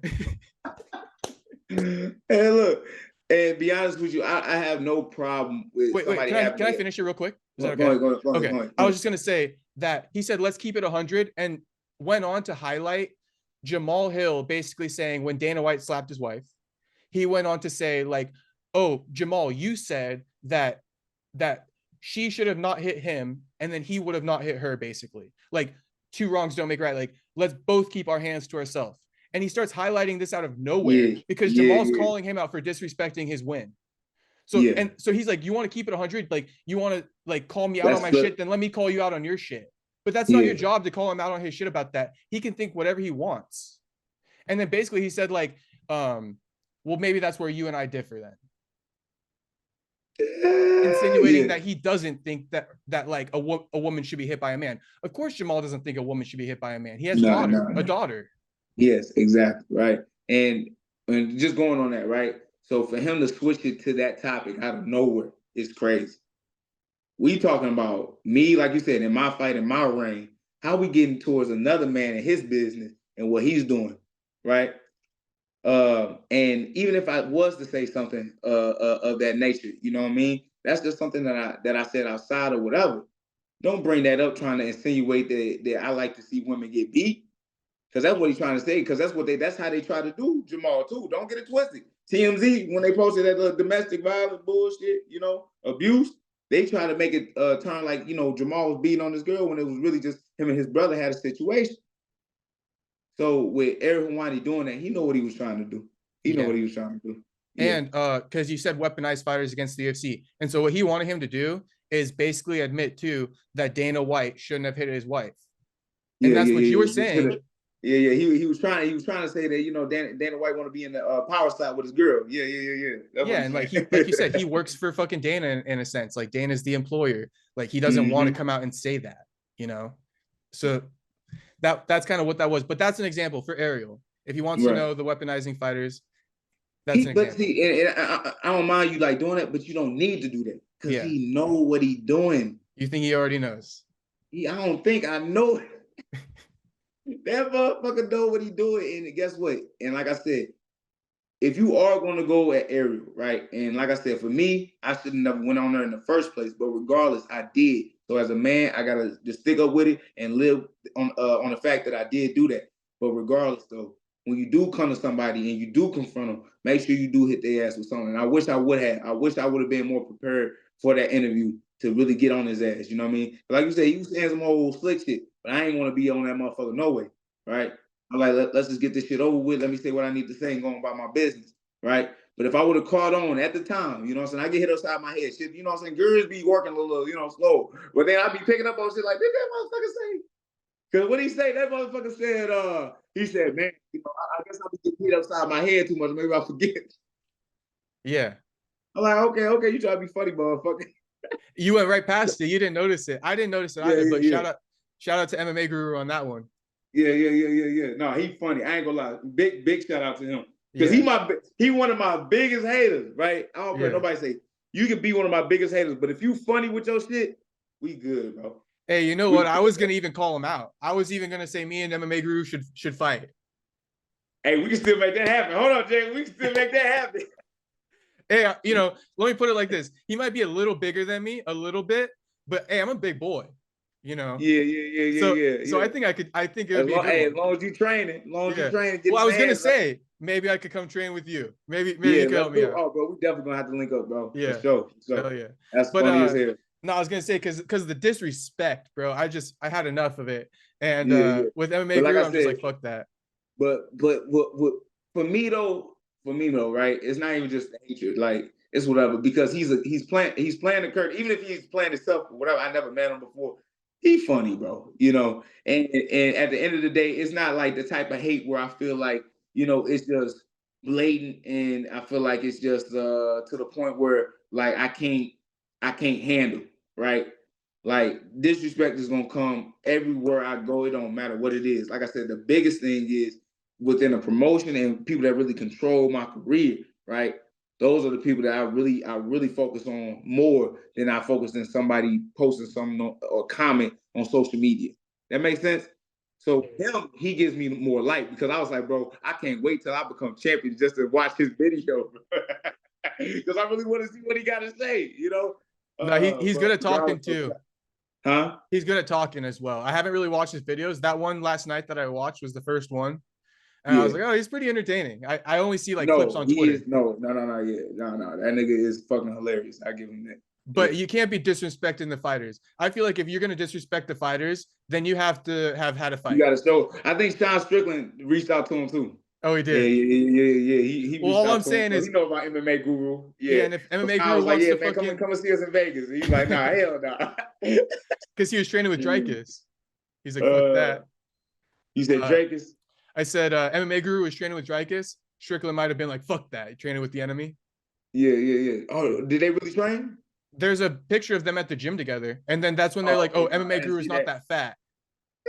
No, I ain't seen that. Okay, so hey, at least MMA Guru really trying to get tapped in, because I thought he was really just a guy that lived in the basement. I really did.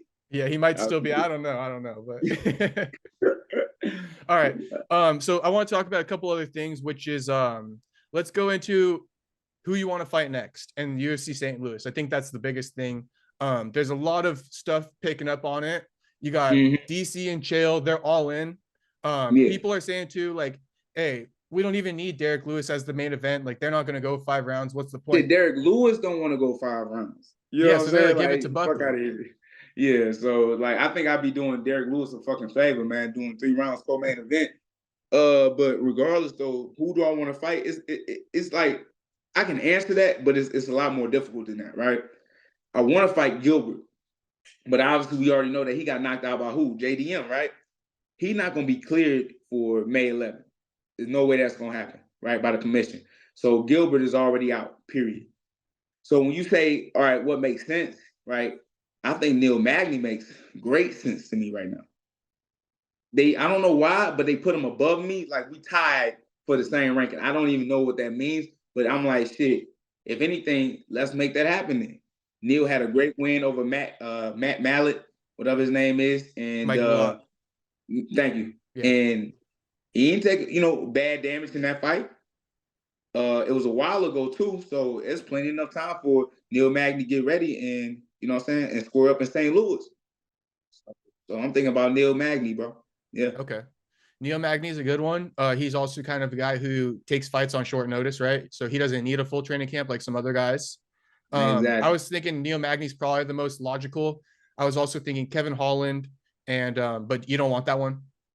Well, like I said before, when I was begging, Kev, he didn't want to smoke. But I think for real, well, Kevin just had a hard ass fight with MVP. Right. That was a hard fight. You might not want to step in there on short notice right now. No, not like that. Yeah. And he already making money. Okay. He already making money. So it's not like if he take the fight, it's not that he need the money. It's like we're gonna really have to make it personal. And like I said, with this game, for me right now, it's not personal like that. Right. My biggest goal was to get a ranking so I can move forward and to get a world title. And the reason why I kept calling out Kevin Holland is not because he beat me, it's because that was the best matchup that I seen in the rankings. And I knew that, okay, with him being on a losing streak or him taking an L, this might be the best matchup for him right now to get back on a winning streak, because people think he'll beat me, right? So I'm thinking, all right, let me do you a favor, you do me a favor. Let's run this fight. But now, like I said, I don't need that. Let's just keep working up that ladder now. Why look backwards, right? Keep going forward. Right. And I've pretty much accepted that at this point, that you don't really want that. So I'm fine with it as well. But I was thinking, you want, hey, you can keep it real, Jacob. You ain't got to play. You want that fight, don't you? I want that fight. But I was gonna say, this is what I was gonna say. How I wanted the fight. I thought it would be cool in your hometown, like a dog fight. You know what I'm saying? Like rematch, like two guys from the same neighborhood, like almost like just going at it. Right, this is one that like in high school, when two guys are fighting, everybody's walking. In the bathroom, you know what I'm saying, duking it out. Yeah. So I thought in the hometown, it was I will always love to run it back with Kev, but it's just business. If it makes sense, bro, then and then it make dollars. So like that's the only way I fight Kev, if it makes sense, right? Right now, it just don't make no sense. Gotcha. And just in case, because if you're going to talk to your manager about it, I want to just give you a couple options just in case it matters at all to you. Go ahead, let's go. I feel like Gilbert Burns, he's getting up in age, and again, you're the Kill Cliff killer now. There you go. Yeah. I think there might be a little bit of precedent if he wants to get back in there. If he's also feeling okay, because he just got finished as well, right? He got finished by Madalena. He got finished, yeah. But if he's trying to squeeze in some fights before he has to retire and wants multiple, it might be worth it to step up on short notice if he wants to speak up quick. That's the thing, though. When you get knocked out like that, they're going to put you on suspension. So regardless if you want to or not, like, he's not going to be ready May 11th. Now, Tampa, I heard that he'd be ready, but I forget what date that is. And, I ain't trying to do too many back-to-back-to-backs. Right? So, at the end of the day, I don't think Gilbert be ready, but Gilbert is somebody that's on my radar to fight, though. So I think get another ranked opponent, that's, around, let's say, 10 or 8, right? That's who? Sean Brady, right? I believe so. Around those numbers right there. If I beat any one of those guys, then we move straight to Gilbert. Okay, gotcha. Yep. And last thing about UFC St. Louis, because I want to see you on the card because you really want to be on there. So I'm just trying to give you all the options to make it happen. If like UFC says no to something, like would you be interested in, like, let's say you can't even get Neil Magny or something like that? Would you be interested in just fighting like a lower ranked guy to be on the show? Or at that point, would you just be looking to maybe like headline Tampa or something? So, and I love that you asked that, right? Because we're going to keep it above, right? If I want to fight, I want to fight. But let's make it make sense for me. Because at the end of the day, even though I want to fight, I'm still doing the UFC a big favor by being on the card. So if I'm taking a unranked fighter, right, then let me be able to do some shit, And especially give me that main event, right? Don't just give me just like, no, you know what I'm saying? Just put me anywhere on the card just because to fill me in. Let me get that main event, right? Let me be able to shit. Because to be honest with you, I don't even want to cut no weight if that's the case.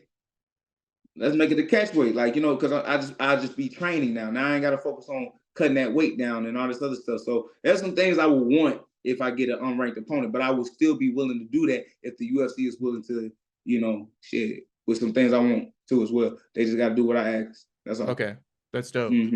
And then how much like are things moving? Because even fucking Luke Thomas, he quote tweeted me yesterday, that motherfucker. He's like, hey, Luke Thomas a real one though. You know yeah, what no, I'm he's saying? cool. He's cool. But he was saying, he's like, he was like, what's developing about this? Like nothing's been kickstarted yet. And I was even gonna respond, I was like, hey, I'll have more for you tomorrow. I'm gonna have Buckley on. But I didn't say anything. But nah, what are you thinking? Like, have you talked to Brian? Like, are you gonna like how are you gonna make this happen? All the time. As much as I talk to Brian and talk to my manager, bro, the UFC move on their time. On their time. So whenever they feel like, you know, reaching out to us, because Brian can hit them up all day. All he's gonna be is annoying to him, right?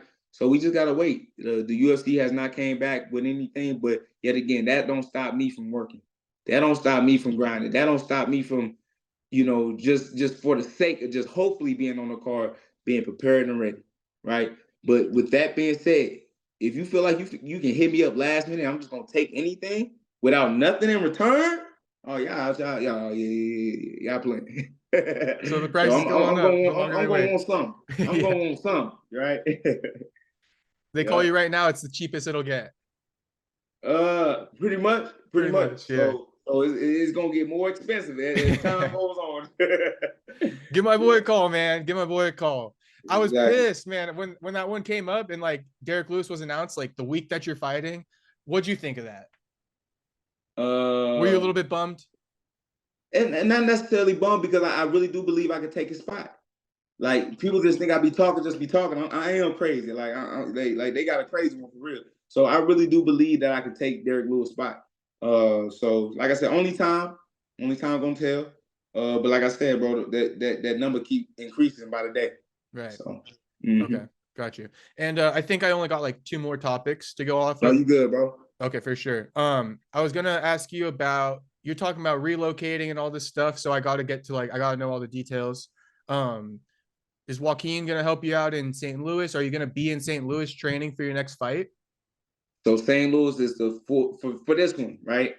So let me just make that clear. So this fight camp is dedicated to St. Louis, period. I will be in the gyms, I'm gonna be outside, I'm gonna be with the people, right? Like how I used to be. And Coach and Joaquin, Justin, they'll be coming out to St. Louis to help me out as well to develop this fight camp that I got going on. Okay. Yeah. So just for right now, my fight camp is in St. Louis. Got you. So they'll be coming out. Do you guys talk about like if they're gonna come out every other week or what's the deal? They're gonna be there permanent? So we'll talk about time frame. We haven't really spoke about it, but I told them guys like whatever I need to do and whatever I gotta do is like it's they call. So whatever orders they give me, I'm gonna be doing it in St. Louis, right? So I'm still gonna be getting the same, work in I've been doing here in Michigan. It's just they gonna be there, I'm gonna be here, right? And I got coaches in St. Louis too now, right? So I got Reggie Thompson, I have my guy Travis Brown when it comes to my conditioning. And I got my guy Edric Dillard, who works, with my full MMA game, who also does the podcast when we start doing it again. Because now I'm getting back on my game when it comes to the content back in St. Louis. Because unfortunately, I'm not able to do my content when I'm out here in Michigan. It's just me. It's literally just me. I ain't around nobody. But I got my guys and my other group of guys back in St. Louis that we trying to build something, bro. And the only way we can build is if I'm there at home. And if I ain't there at home, then ain't shit getting done. Okay, gotcha. And that guy Eldrick, he's one of your day ones, right? That's like if day you go way ones, back. Yeah. So one of the guys that helped me get into mixed martial arts as well. So he was heavily into the UFC when we was wrestling back in high school. Okay, gotcha. All right, and then if I could also just get your breakdown of the UFC 300, Jamahal versus what's his name? Yeah. I'm already forgetting let's do that, and I'm not gonna do the full breakdown of the one, but let's do this weekend too because I fuck with Chris Curtis. Chris Curtis. All right. Let's talk about that one too. We can just do that main event, right? For sure. I like this fight between Chris Curtis and Brandon Allen. I think this rematch is definitely gonna be one that I feel like it's gonna be a little twist because the last fight that we seen, it was a striking bout between both of them, right? And what I tell people all the time, you know what I mean, with definitely with Chris Curtis, it's just like you could be doing well, real good, and then all of a sudden it's like Thanos. Boom, he snapped his finger and bro, you just disintegrate. You know what I'm saying? But with Brandon Allen, I feel like, you know, he's gonna be trying to switch it up and use his grappling. But the thing about what people don't realize that is Chris Curtis got amazing takedown defense, you know, and I feel like if Brandon Allen is not able to take that fight down to the ground, I think we're gonna have the same incident that we had last time with, you know, Chris Curtis just putting them hammers on him, bro, and getting Brandon Allen out of there in you know, pretty much either the first or the second round. But I feel like if Brandon Allen wants to win this fight, he got to move his feet for 25 minutes. He ain't got no choice. He has to move his feet for 25 minutes and just outpoint Chris Curtis. Because if he allows Chris Curtis to get in the pocket or clinch up against him, up against the cage, I think, you know, Chris Curtis is going to have the same, you know, redo over with getting a knockout. Okay. As far as like jumping around though, I guess, or like not jumping around, but what do you call it? Move and stand on his bike. That's not really his style. He's more of a pressure fighter, right? Brandon, yeah, I would say that too. You know, he either stand right there in the pocket with you, right? And if you shoot on him, right, and you try to take him down, he's good enough, whatever, to scramble and take your back and, you know, RNC. He's crazy with the rear naked choke, right? So if he was to take Chris Curtis back, definitely Brandon Allen all day, right? But I don't see Brandon Allen being able to take Chris Curtis to the ground where Chris Curtis will have to give up his back, right, to try to get to his feet and give up his neck. I just don't see it happening. And with Brandon Allen, like I said, he definitely has gotten better on the feet. His striking is good. It's just that, like I said, that boy Chris Curtis, that nigga hit hard. and I speak from experience. And it's like so sad because I remember when I first seen Chris Curtis, right? And I think he fought Phil Halls. And I was just watching the fight and I was seeing how Phil was doing. I was like, oh, okay. Because it was my weight class at the time at 185. And I was like, oh man, I'll be working on these dudes. And I had my boy Mo, who used to actually train with Chris Curtis back in the day. He said, hey man, Chris got them hammers though and all this other stuff. I'm like, man, that nigga ain't gonna do shit, bro. Like I'll be putting all type of combos on his ass. Fast forward. You know what I'm saying? But it's, I can laugh about it now. Like it shit don't even matter. But that's where it just comes to, like, to the point where you got to respect somebody for what they do, right? Because if you just go out there and don't respect them for the tools that they have, guess what? They're gonna make you respect them, right? At the end of the day. And with that being said, with Brandon Allen, it's just like that's gonna be in the back of his mind, as it should be in the back of his mind, that hey, if I just keep this dude off me and I just keep him at the end of my punches, I'm gonna be good, right? Because Chris Curtis don't know how to get inside. He don't know how to, unless, because he said he's been working on that. So we'll see. He said he's been working on that. So, but regardless though, he don't really know how to get inside the pocket and move his feet. He just know how to stay stationary. And he got that nice Philly shield and big ass shoulders to fit his whole fucking head and shit. Because it's hard to get inside on Chris Curtis. His defense is stupid good. I give him that, right? But regardless of that, he doesn't know how to advance in the fight to be able to push and be a pressure fighter. You know, he sits and wait. He's actually a counter puncher, if anything. I think that's how he got Brandon, right? I think he clipped him or something. All of us, nigga. All of us. Yeah. So he caught us all coming in wide open. What's his style? Like what does he do? He like waits for you to throw a shot and then he just like fires in between? He's very plotty, right? He's like this right here, but he stands right in front of you. And if you fight in the box with him, like I said, he doesn't move, but you hitting shoulders and forearms and elbows, but you ain't hitting none of this, right? Because you can't get inside. So he just waits. He just waits for his opportunity because all he needs is that one, right? And it might not be fast, it might not be pretty, but that motherfucker touch you. Like I said, you just disappear in the wind. Yeah, he does have that power. Did you guys train together for this fight? You told me he was going to come down, but there was no footage or anything. So unfortunately, no, we didn't. I was really hoping that he was going to come in. But you know, it is what it is. You know, he got his family and he got his baby that he was focusing on. So that comes first. So, and I know exactly how he felt, and I know exactly what was going on because I got my own baby on the way. So Yeah. So it's all love, man. It's all love. Well, dude, is your girl like, what's the deal? She needs you home already or what? Like, you've been gone forever. I was like, you're still Yeah, out there but I in mean that's Michigan? my girl. My girl, she a soldier too. Shit, you know, because this is how we eat. This is how I'm able to provide, and she ain't got to work right now. So she living a good life, when it comes to that. But yeah, she do mess me up, and I'm ready to come back home. Even myself, bro. I need to be around some love. Yeah. How come you stayed in Michigan just for this like extra week? What's holding you up? I'm moving out. But that's right, your lease came up, right? Or So something? the lease came up. Yep. So this is literally my last day, last night in this house.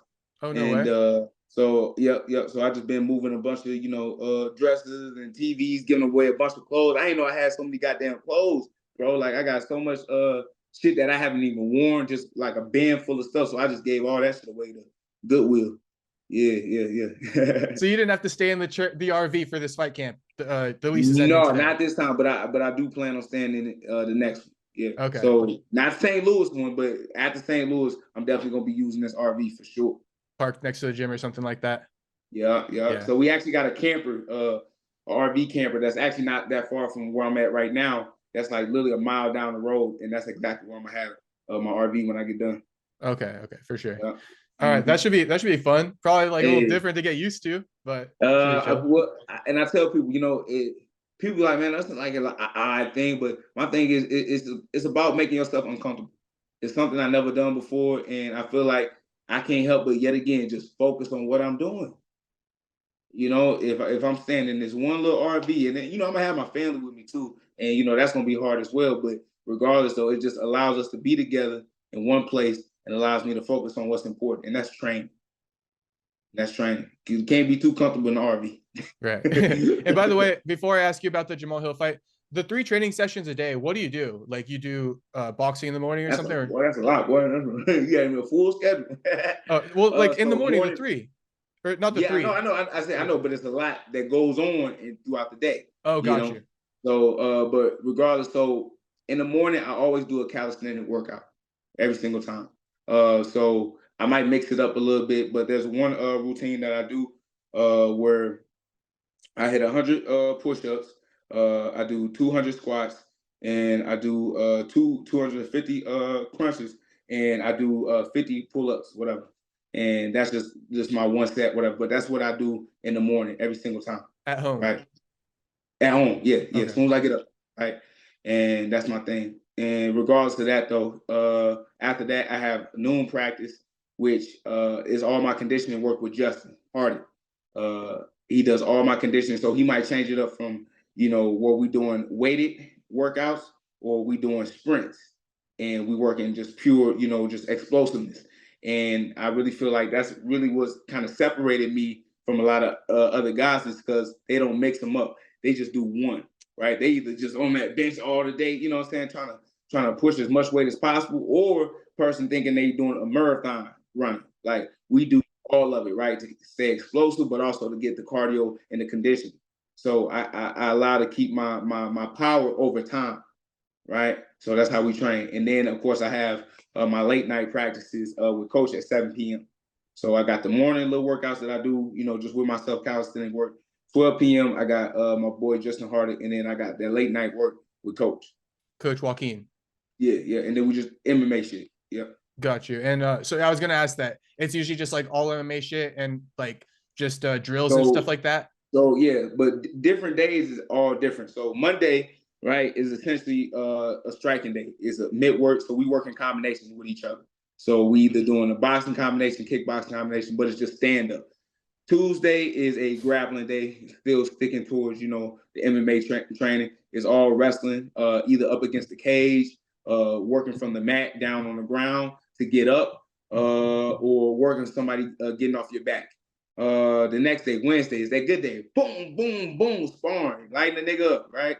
And then after that, Thursday is back to more of like a jiu-jitsu, right? More of a live flow, trying to find a finish, whether that's, with chokes, arm bars, and, vice versa.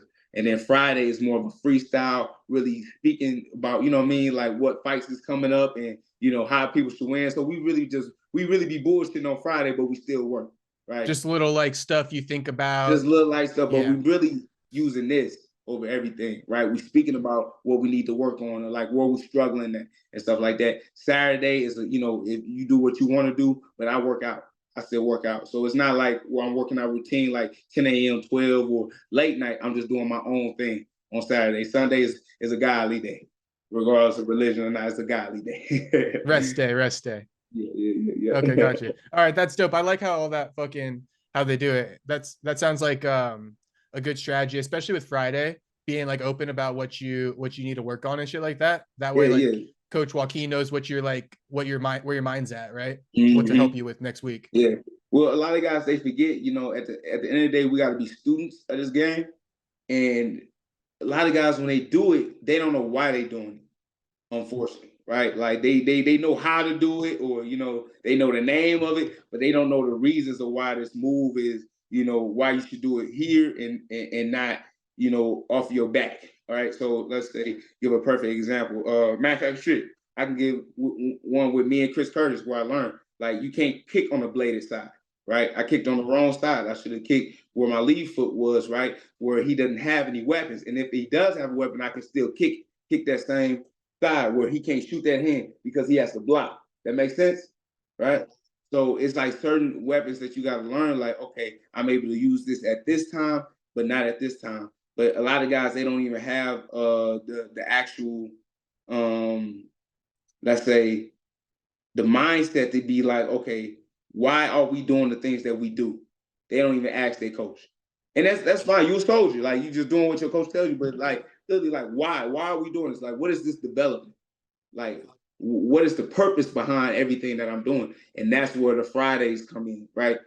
Like, figure out what the purpose is behind all the things that you're doing, and what type of game you're trying to develop for yourself as a mixed martial artist, right? So it's the mental side. It's the mental game that a lot of guys, I feel like, still don't work on. Right. Even like you said, if you're training a technique on Monday and then Friday you talk about something you need to improve on, like coach might be like, see, that's why what we did on Monday, like use that for this situation. Yeah. So that's dope. Exactly. And that's probably like a product of just being at a small team where like you got a few guys, but not like a big American top team. Yeah, exactly. Because at the end of the day, those be like little cliques, and man, they be having like little popular, you know what I'm saying? Like, everybody be having their own like little situation in those big ass gyms where they only work with a certain amount of guys, right? Like, it's real clicky in them bitches, right? The certain coaches, you know? yeah. Yeah, right. Like, so people don't really be fucking with each other. It's a family dynamic in my gym. Like, you know, when people need certain shit, or, you know, motherfuckers struggling with certain shit, man, we come and holler at you, right? We talk to you. And we really help each other out. And we all push one another to be the best version of ourselves. And you don't get that in a lot of big gyms because it's too many people to focus on, right? And when you got that many people, you know, unfortunately, you can get forgotten about, right? But you there to try to be a world champion too. But if you ain't making no noise and you ain't the one that's winning these fights, they're not focusing on you, right? But in the gym, it's so small, everybody on one another's ass. Like, you know what I'm saying? Like, everybody paying attention to one another. Period. Right. I know too, though, you were selective with your coaching early on. Like, that's why you're training by yourself, because some gyms weren't that good and shit like that. So you got to be selective. No, I like that. I can do this shit by myself. Yeah. Yeah. You know, but I'm glad I got the right team. I'm glad I got the right guy behind me. Like, you know, Coach Joaquin is one of the greatest coaches I've, you know, pretty much been able to work with. And not because it's just the only coach I've been able to work with, right? But like, I got to see it from different gyms, you know. And you got great coaches other places, but not like my coach, man. And I feel like, bro, not just myself is getting better, but he's getting better as a coach as well, right? And just how I work and how I like to do things, you know. And he actually believes in the things that I do, right? So he puts faith in me, like, hey, I believe in my fighter, and I believe that my fighter is gonna do the right thing. So let me rock with him on this one, because there's a lot of coaches be like, no, don't do this, don't do that, right? But he trusts you. Instead of just having a conversation, right? Right, or just not trusting. Right. So, so I think that me and my coach have a, a great relationship that, just, I don't know, it's going to last for a long, long time. Yeah, that's dope. And it sounds like a little bit like Sean O'Malley and his coach, Tim, where, like, you're not, you got to be able to bounce both ways. You know, let the fighter be themselves, teach them the technique, but don't be like the master know-it-all where like nothing can be changed as far as like what you've ever learned. What do you Because think? because that's the thing. Ain't nobody a master of this shit. Right. Nobody. Like, You're this game figuring is it out. still. He's still figuring it out. And once you understand that, now you got room to grow, right? To interpret anything how you see it, because you realize you don't know it all, and that you still got room to grow. And unfortunately, a lot of these guys, when you talk about coaches, bro, they feel like they way or the highway type shit, right? Like, you can only do my system and nothing else. But your system is flawed in many ways, in many facets, right? And it's flawed because you contain it in one area. You got to be able, because this game is so forever evolving that you can't stay the same. You got to keep continually to get better and to continue to learn as much as you can about whatever, right? I don't give a fuck what discipline it is, bro. If you can tap into it, learn it, and if you can use it, use it. If you can't, discard it, right? And leave it alone. But make sure you pay attention, because it could be something that could save, now I'm going to say save your life, but something that can help you win a fight. For sure. So yeah, I like that. And I think you guys got a good team. Chaos Williams has a fight coming up. Charles yeah. Johnson. Hey, You guys got to start cornering hit. each other. I don't know why you guys aren't out there with each other. That'd be badass. What you mean? What like you mean? if you remember how the Stockton, the Diaz brothers, they used to do that with the scrap pack. They all come with each other. It's like a clique.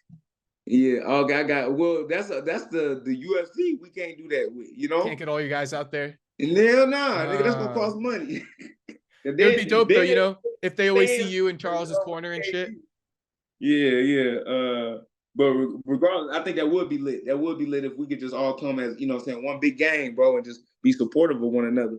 So I had my boy Murad back, Troya. He actually got a fight as well coming up in St. Louis. A big opportunity. He actually fighting this dude named Darren Weeks. I don't know if you remember him, but he was in the UFC as well. Didn't you train with him? Fighter. Huh? Yeah, I trained with him back in St. Charles. You know, fighters, fight. You know what I'm saying? So yeah, small world. He came exactly right. So he came to St. Charles MMA and we trained together. But they both got a big opportunity in front of them where, with the UFC coming to St. Louis, they're gonna be watching. So with them getting the opportunity to fight one another, obviously a win, whoever wins could get a potential call back to the UFC or get a call to the UFC. All right. Sounds like a good one. Yeah, I've been seeing man, Max Shuriev. He's your boy. Yeah, that's my Murad back. Yeah. That's his that's what his mama named him. Yeah, Murad back. Cause I remember when I first asked him that, I was like, bro, what's your real name? He's like, Max, what do you mean? I was like, nah, nigga, what's your mama name? I was like, what's your mama name? He said Murad back. I was like, oh man, you should rock with that. Yeah, anytime you see like a foreign person with an American name, you gotta be like, yo, what's the real name? All right. So let's talk about the UFC 300 and I'll get you out of here. Yeah, you good. Jamahal Hill, he's a very skilled fighter. Like I was saying, he's from the Midwest. You can't discredit people from that region on that alone, but he's already proved himself. He's a champion.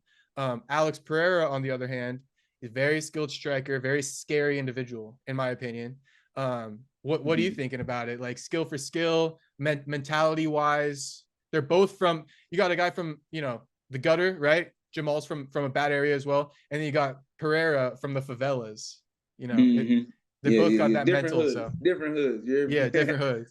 But regardless of that, man, this is definitely going to be an intriguing fight between both of them.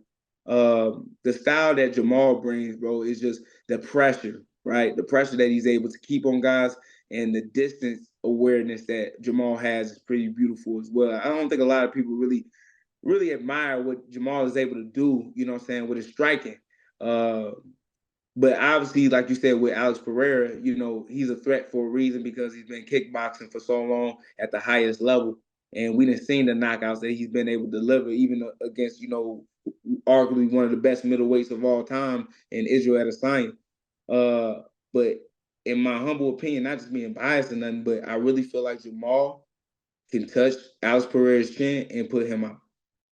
And I really feel like it can be with a straight left hand or a straight right hand. Either way, I feel like that Jamahal can pretty much put himself in a position where he splits Alex Pereira's guard and knocks him out. Because Alex Pereira, he stands up real straight and he leaves his chin up. Now you can see him like he tries to, block punches with his shoulder and try to, throw his hook over the top. But I don't think Alex Pereira has the speed necessary in order to block Jamal's shots. The only thing Jamal cannot do, and I repeat, cannot do, is just stand right in front of Alex Pereira. And it's not due to just punches, it's them kicks. I think motion from Jamal, footwork from Jamal, and throwing that, punches straight down the middle, right? Straight down this guard. I think it's going to get Alex Pereira out of there. What about because I'm thinking if he's got to be moving around, he's going to stand still against Pereira on the fence, right? If he gets Pereira pinned on the fence, is that somewhere where Pereira, because that's how he got his last win, right? Yuri was teeing off when he had his back on the fence and he clipped him. Yeah, but you remember what I said about distance? Jamal's got good distance. Yeah, so Yuri Prochazka was just throwing punches at Alex Pereira, right? Without not recognizing the distance that he had, where now you can pick your shots. Now, because I'm about to say, if you talking about just standing in front of somebody, Alex Pereira might have good kicks, but he's not going to be able to throw those kicks the same way off of the cage. He's not, right? So with that being said, Jamal gonna pick his shots. Matter of fact, perfect example is when he fought OSP.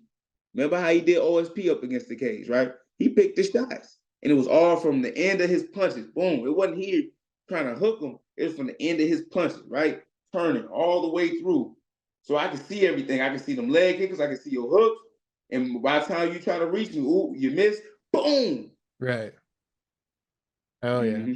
All right. And then because also with that fight with Jamal and OSP, he wasn't exactly straight in front. He was also hitting him from a little bit of an angle too at times. Yeah, exactly. Yeah, I picked up on that too. Okay, so you think you got any if you want to, you think he's gonna knock him out, or you think it's gonna be a decision? No, I don't think this fight. Yeah, I don't think this fight goes 5 rounds for neither party, right? So, but I'm rocking with Jamal, and I'm definitely going for that second round knockout for Jamal.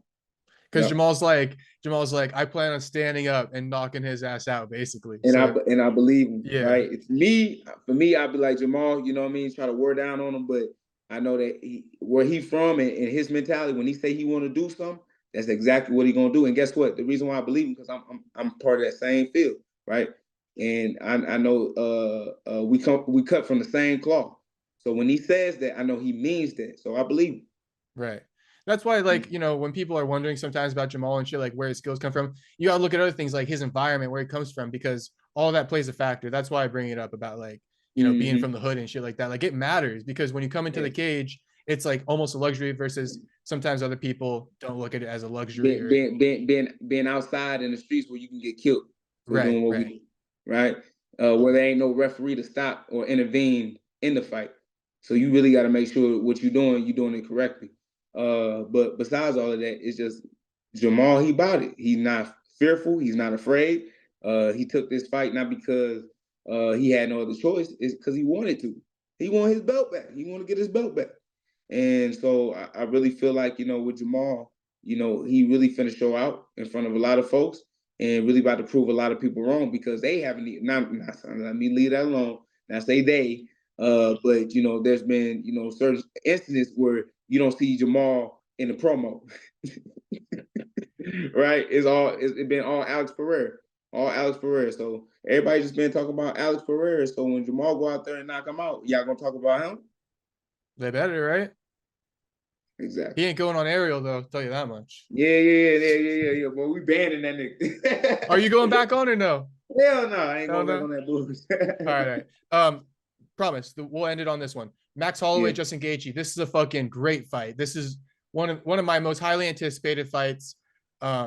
Max I just love him as a fighter, man. He doesn't make excuses. He is never talked down necessarily on fighters, and I just think he's a great fighter, skill wise as well. Has tons of heart, never been dropped. From Waianae, not a nice area in Hawaii, so he's just about it. Gaethje, on the other hand, very skilled fighter. He's got that power. Comes to knock you senseless. So I mean, people are saying Max is kind of undersized. I don't kind of agree, but what do you think about the whole matchup? I mean, I've been paying attention a little closely. I would say differently a couple months prior that I think Max Holloway is gonna get spun around. I go like as nice as he is going up against Justin Gaethje, going up to 155. I thought it was a bad idea, but I've been looking at his videos, training and stuff like that. Max Holloway, that motherfucker looking, looking stacked, boom, boom, hitting the bag. So, and that does play a part, right? I told you, because it was never skill that was hurting Max Holloway, right? Definitely when he fought Dustin Poirier at 155, it wasn't the skill part. It was he was outside. He couldn't take that shot. Couldn't take the shots, right? So when you build up a little bit more weight, when you do it right, when you do it, on a consistent basis, and you going with bigger guys, now you have more of the confidence, right? Or your body has more of ability to take those shots from a bigger guy. Now, okay, now we got a fight on our hands, right? So now I'm more intrigued. I still would say Justin Gaethje just because that's his weight class and it's more naturally held. But I wouldn't say that, like I did before, that Max Holloway would get knocked out. I think Max Holloway can put up a way better fight now, just because he done the right things to take this fight at 155. Yeah, he does look like he's taking it seriously. And I was gonna say about Holloway, and I think I was gonna say about the fight, like breaking it down a little bit. The way I kind of see it happening is like this. Like Max has been fighting Volkanovski, who's great at leg kicks, right? So you got to think, and also Gaethje's great at leg kicks. So Max is coming in with that box checked. He already had to check it off for Volkanovski back in over like 3 fights. So I think the leg kicks is going to be a factor in this fight. I also think that Max is probably one of the best body punchers in the game. And okay. Justin has great head movement, great boxing, right? But that body punching is really going to, I think, stifle him. Okay. And then you like that, and then you take the power on Gaethje, where like Max can't really take too many shots. It's one of those things where if Gaethje hits him once to Max's 3, you know what I mean? It's one of those things. Yeah. Max has to be careful about that. There's that X factor. What do you think about what I just said about all that? Well, the key point, what you said, was the body work, right?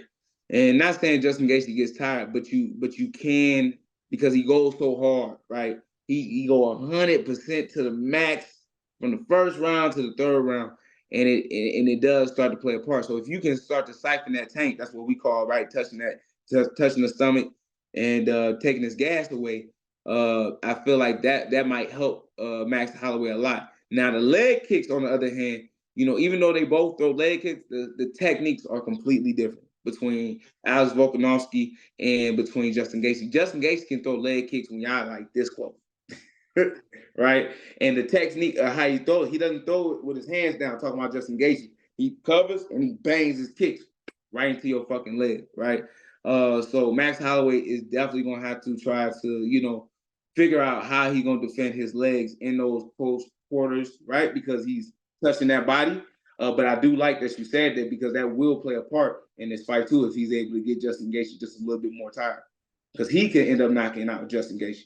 Right. That's what I'm almost thinking. It's both ways. Like people who are just thinking Max is going to get blown out of the water, I think that it could easily go both ways here. Easily. Yeah. I would say that now. Yeah. Yeah. Not before. Yeah. Not before though. Yeah. But like I said, the work don't lie though. When you see somebody working and you seeing the like results in the change in their body and shit, like it's the work speaking for us. It ain't just somebody talking. Because I don't believe in this. Like, let me see the work, right? Let me see the change in the definition of your body. Like, and that's why people be thinking like I'm crazy when I talk about that. But there's a lot of these athletes, or so-called athletes, or mixed martial artists that don't look like mixed martial artists. When you look back then, like I'm talking about in the 80s and the 90s, like them martial artists, like them niggas was fucking yoked out. And I ain't talking about they was on that shit. They just were disciplined to what they did, and they did it every fucking day. They trained every fucking day. They didn't get out of their weight class, right? As soon as they got done fighting. They didn't blow up 20, 30 motherfucking pounds, They stay right there. They fighting weight, and they stay disciplined the whole time. But these other athletes that we have in today's world, we're not as focused as the martial arts back in the day, right? Yeah, I don't know. Why do you think that is? Shit, nigga, what we on right now? These phones, the internet, boy. Yeah, the internet, Wi-Fi, all this shit, man. A lot of distractions, unfortunately, man. And and that's why I say with me, it's been a blessing where I've been able to separate myself, even though it's from my family, and I call my family a distraction. But anything that takes you away from your pursuit and your passion, that's a distraction, whether you like it or not, right? And I've been able, just like I said, to focus on this full time without any type of interruption. That's like I said, with me not posting now, I'm gonna be back on the, promoting myself and being back on social media, just to try to get on the main event May 11th. But I seen the rewards of being away from the phone and not promoting shit, right? Right. Because I was locked in, bro. Like I said, I still ain't got no haircut, but I'm still out here, boy, crazy. I'm about to get braided up though. Hey, I'm about to get the locks.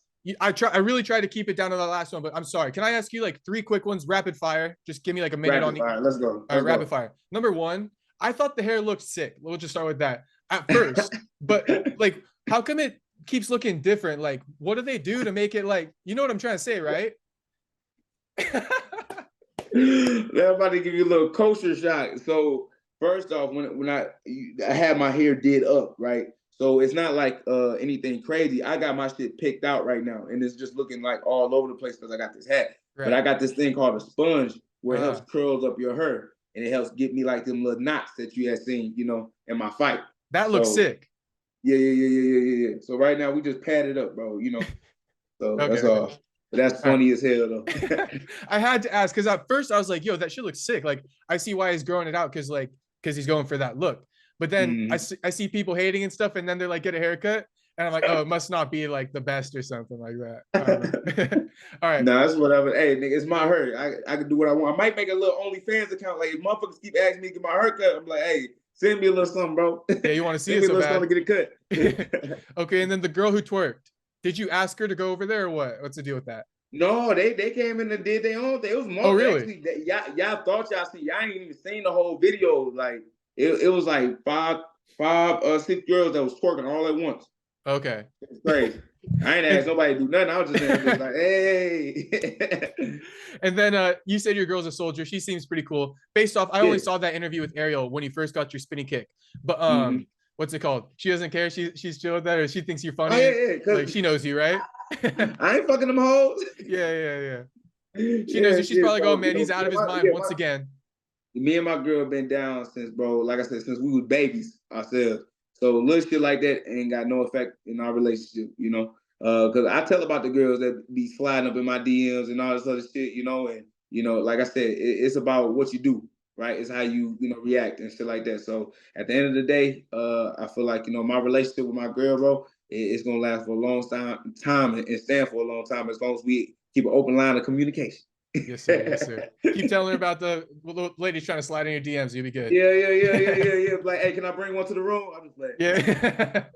This one time? At least on my birthday. Yeah.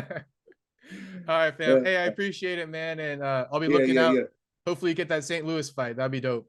Hey, appreciate you, Jacob, man, all the time, bro. Thank you. Thank you for the time. And always, bro, like I said, you the one that helped me get a lot of these fights, bro. And, bro, I can't wait to continue to grow my name with your platform, dog. Thank you. Yes, sir. Hey, we'll keep pushing you over here. Just got to keep winning. So even if anything happens, you slip up or anything like that, I got you. And we ain't slipping up, but but you a real one for that, though. Yeah. Hey, but we ain't slipping up no time soon. And you got to have a call out next time, bro, please. Yeah, I'll bullshit. I played myself like a motherfucker, boy.